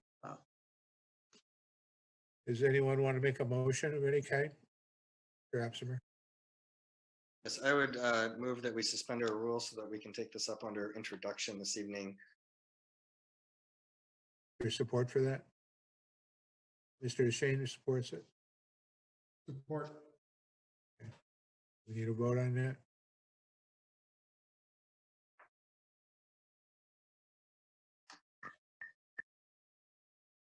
Trustee Wazinski, Yes. Supervisor Stika, Yes. Clerk Dreyfus votes no. Treasurer DeShane, Yes. Trustee Jackson, Yes. Trustee Opsimer, Yes. Trustee Sunland. Yes. Motion passes 6-1.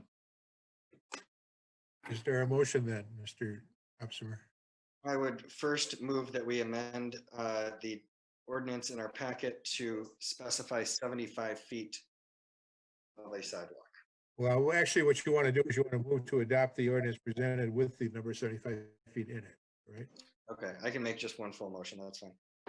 So I would move to introduce the vegetation ordinance amendment as presented in our packet with 75 feet specified from a sidewalk. Okay. Support. Supported by Mr. DeShane. Supported by DeShane. We've discussed it a lot. Anything new to talk about on it? Anything new? Dreyfus, we're excited. It's going to be new. Well, it's a reminder of one key thing here. We've changed the ordinance from what it was being discussed 2 weeks ago. And I did the minutes and I heard Trustee Opsimer specifically say this only applies to vacant properties. It was not hinted at anything else. It was specifically stated by the person who brought this issue to us in his own words that this was only for vacant properties. That's his quote.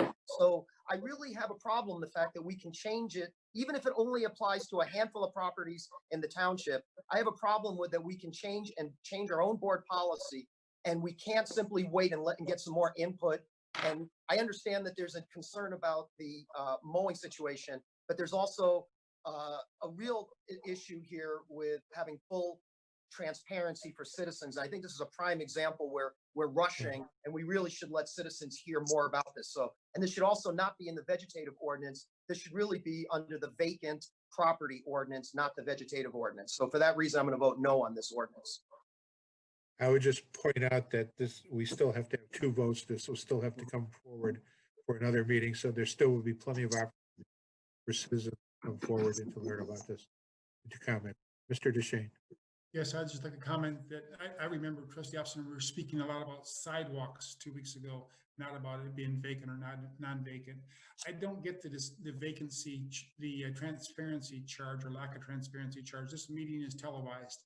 We will have 2 weeks for comment. We will have a meeting in 2 weeks when people come and speak for or against it. The idea that we're not being transparent is just ingenuous. I disagree with you completely that this is a non-transparent process. It's a very transparent process.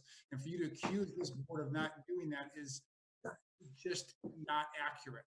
Not true. All right, let's not get into personal stuff back and forth. The fact is, we have plenty of time for the public to come forward in the next 2 weeks or 3 weeks, whatever it is. Wazinski. You can't hear you, Ms. Wazinski. We all do it. I think Manager Walsh, did you have something that you wanted to add? Oh, I didn't see his hand, sorry. Well, I was just going to say, from this point forward, I'm going to forward all the phone calls and emails I'm getting about the condition of some of these properties. People are really upset, and I'm going to start forwarding those and making copies of them for the entire board to see. Our planning. How do you deal with that? All right, thank you, everybody. All right. Good idea. Mr. Opsimer. Just one final thought to leave everyone with, which is that, when you don't mow your grass, and there are certainly places where it's perfectly fine to allow the vegetative state to occur, and that will occur on 99% of Walnut Hills property, but it does breed ticks. And, the homeowners that I've spoken to also like us to create like a mow buffer from, the rear of their parcels into this vegetative state to keep back those health hazards. But, unfortunately, that's just not a place that public policy can go.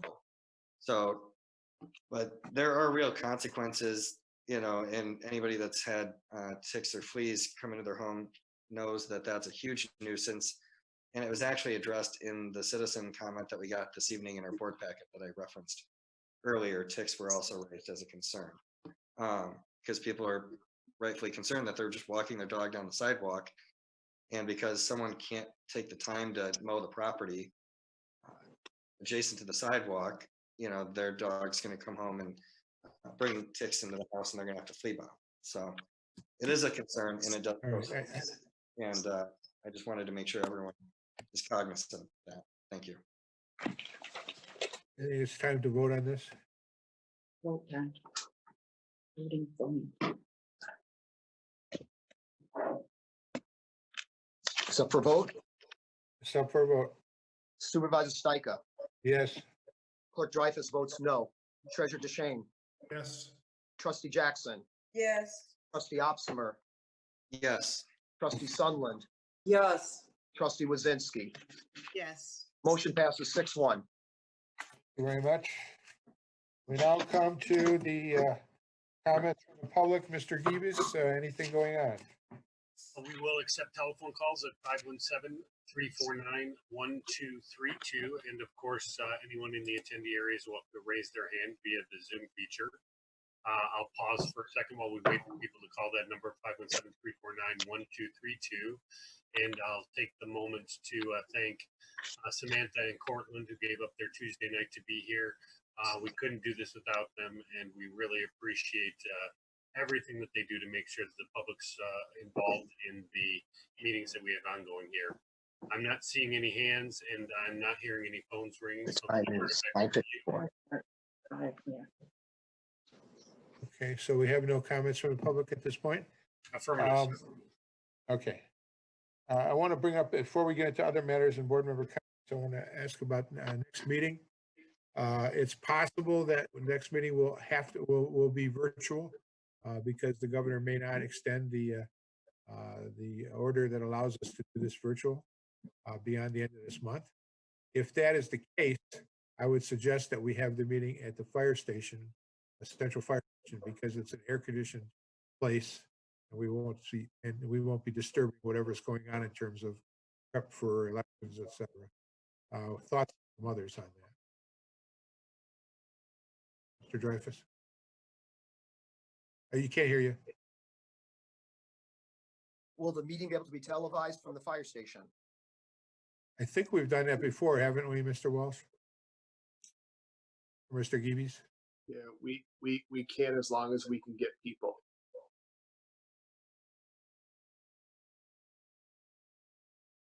So anyway, I don't hear any strong disagreement. So hopefully we'll know the governor extended it. We'll do it virtual. If not, just for the sake of all of us not being in who knows what heat, we'll move it over to the central fire station. And we should know by the end of this month. Maybe in a week, maybe less. Mr. Opsimer. I will try to keep Manager Walsh and Supervisor Stika apprised. I spoke with the House Democratic Caucus Legal Counsel tonight, and they're optimistic that a bare minimum would be mid-July extension. They're shooting, the House Democrats are advocating for late July. So we could see like a July 30th, July 31st extension. Okay. All right. With that, we now come to other matters from the board. If no one else has one, I do. As an attorney by training, and especially as a government attorney, and through experience for almost 40 years, I have a particular concern about legal requirements being met, especially when it comes to hearings and the effects that can happen, because if you don't follow the right procedures, if you don't do things in a timely manner, you can end up with appeals not happening when they should happen. You can end up with legal challenges. And it's come to my attention that the Zoning Board of Appeals minutes from their last meeting in January were never produced, that the law requires those to be done, just like this board's meetings minutes have to be done within a certain number of days. They again in June and had no meetings to approve.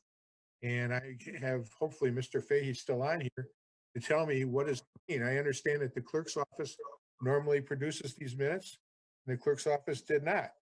Where are we, Mr. Fahey? We are, we are in a bit of a legal bind because we did not comply with a couple of requirements of the Open Meetings Act. The first requirement that we didn't comply with was to produce a draft of those minutes within 8 business days after that January meeting. Obviously, we're long past that. Fortunately, at this point, there's been no one who's wanted to request those. But I would guess that knowing that they were never prepared, some people may have an interest in that.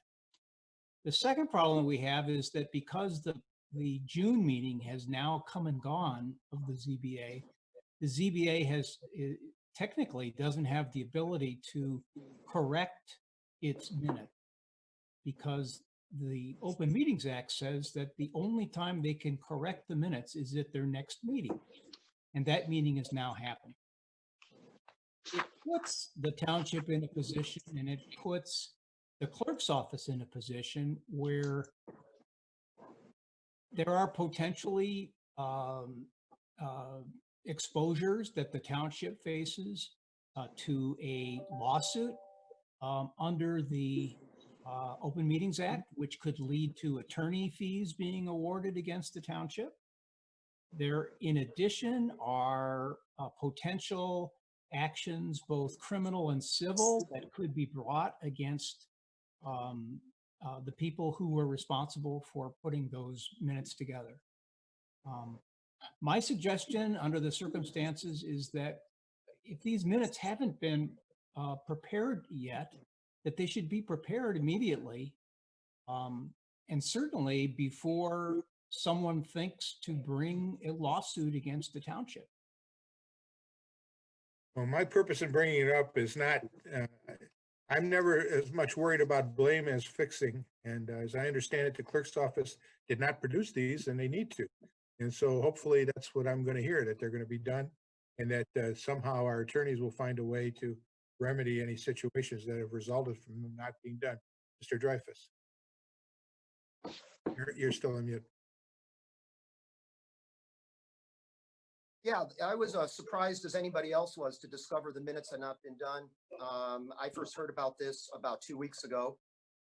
Normally, we have close connection with the planning department that keeps us apprised of what the minutes are needed, when they're due, and so forth. And we had Justin Quagliotto, I think that's his last name, was the planning department's liaison. And we had a new administrative assistant, Daria, who came on board and did her first meetings in December. In November and December, she did her first zoning board meetings, and there were some problems with how she was doing the minutes. So she met closely with Justin, who worked with her.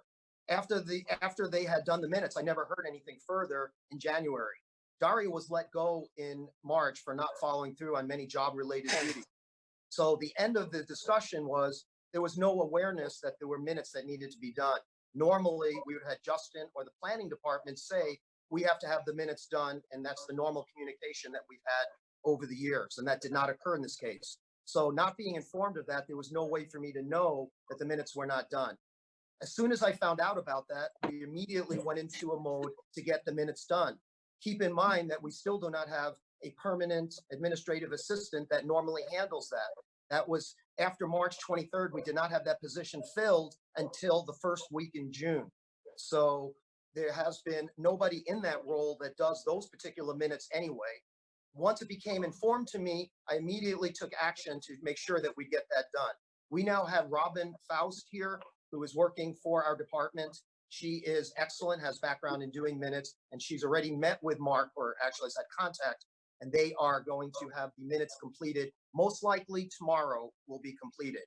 I went and looked at the meeting to see what occurred. The meeting had one agenda item. It was for an accessory structure, and it was granted unanimously by the ZBA. It's extremely unlikely that anyone is going to appeal that, since the applicant had received the variance that they sought.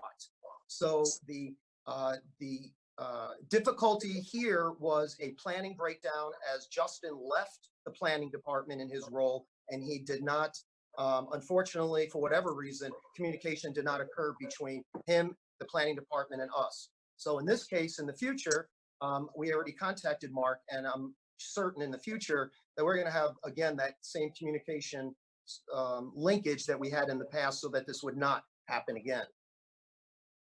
I'm glad to hear it won't happen again, but I've sat in many courtrooms where attorneys have tried to explain to a judge that this secretary or that secretary or this clerk or that clerk didn't do what they were supposed to. And that's why they're on time, and it didn't do them any good. The judge threw the book at them. So the fact is, we need to fix it. Ms. Wazinski, you had your hand up. I have a couple comments. So Mr. Quagliata was always very good at communicating, but however, all of our meetings at the ZBA are posted. So I don't understand why it would require somebody from the planning department to remind the clerk's office that those minutes have to be done. And you mentioned that you had 2 weeks ago, you were apprised that they weren't done and they're still not done. It makes me question the what's happening, and I'm not feeling confident that these things aren't going to happen again.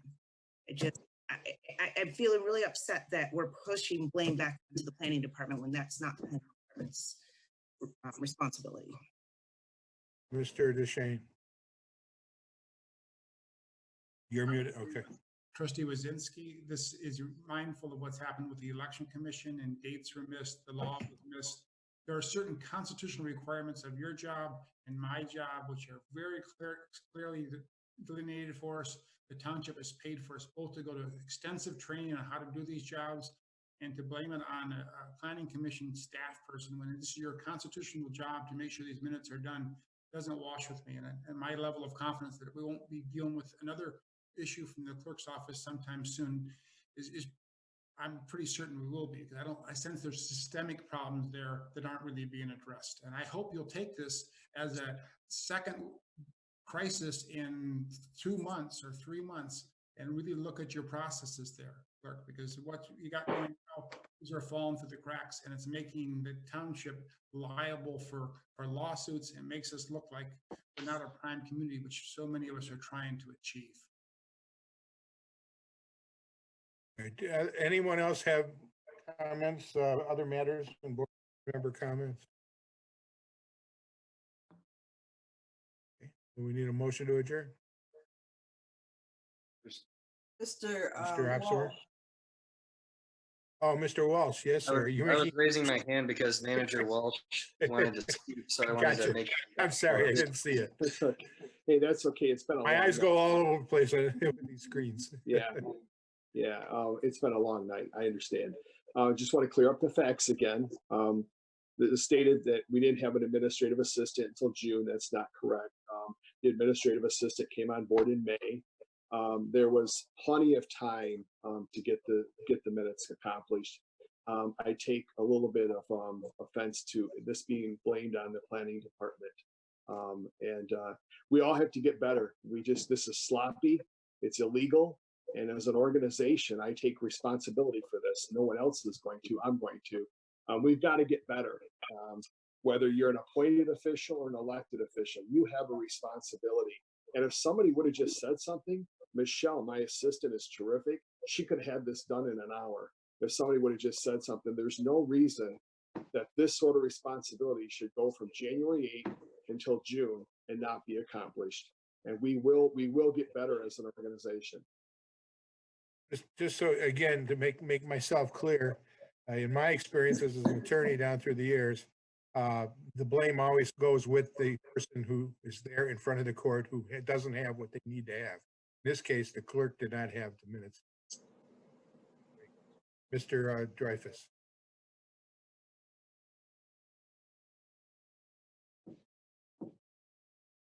We can't hear you. I'm really proud that I live in a community of very intelligent people who piece together things and connect the dots.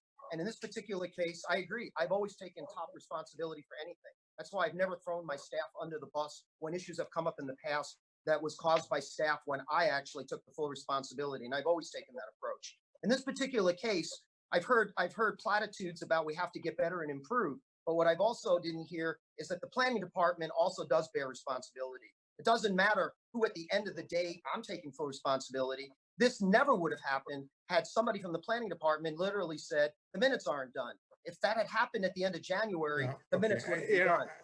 No, please, sir. Brett, please no, don't- Brett, don't you know, interrupt. the bottom line Why- is your office didn't do So them. this is very And it inappropriate. doesn't do any good to get into who is Why who. That's, are you cutting that's me the, off? that's the Why end of can't I- it. I'll communicate my opinions without getting interrupted. Is You've it that already said difficult it. to hear? You're now repeating yourself. I'm not repeating myself. I'm actually trying to make a point without getting interrupted. See, why do you have to interrupt me? It doesn't make sense. It doesn't make sense why I can't just complete my statement and just be professional. Because you're not going to blame the planning commission for something your office didn't do. I'm not assigning blame. Planning department, I mean. I'm saying that we could have avoided a problem had someone else been more proactive. That's all. That's not assigning blame. That's saying that if we work together as a team, we could have prevented a problem from occurring as well. That's all I'm saying. It's about Hopefully we teamwork, always will which is work what we together keep as a talking team. about. It's about teamwork. That's what it's about. It's about teamwork. That's true, it is. We need a motion to adjourn. Ms. Wazinski. Motion to adjourn. Support. Moved by Wazinski, supported by Jackson. All those in favor say aye. Aye. Opposed? We're adjourned. Good night.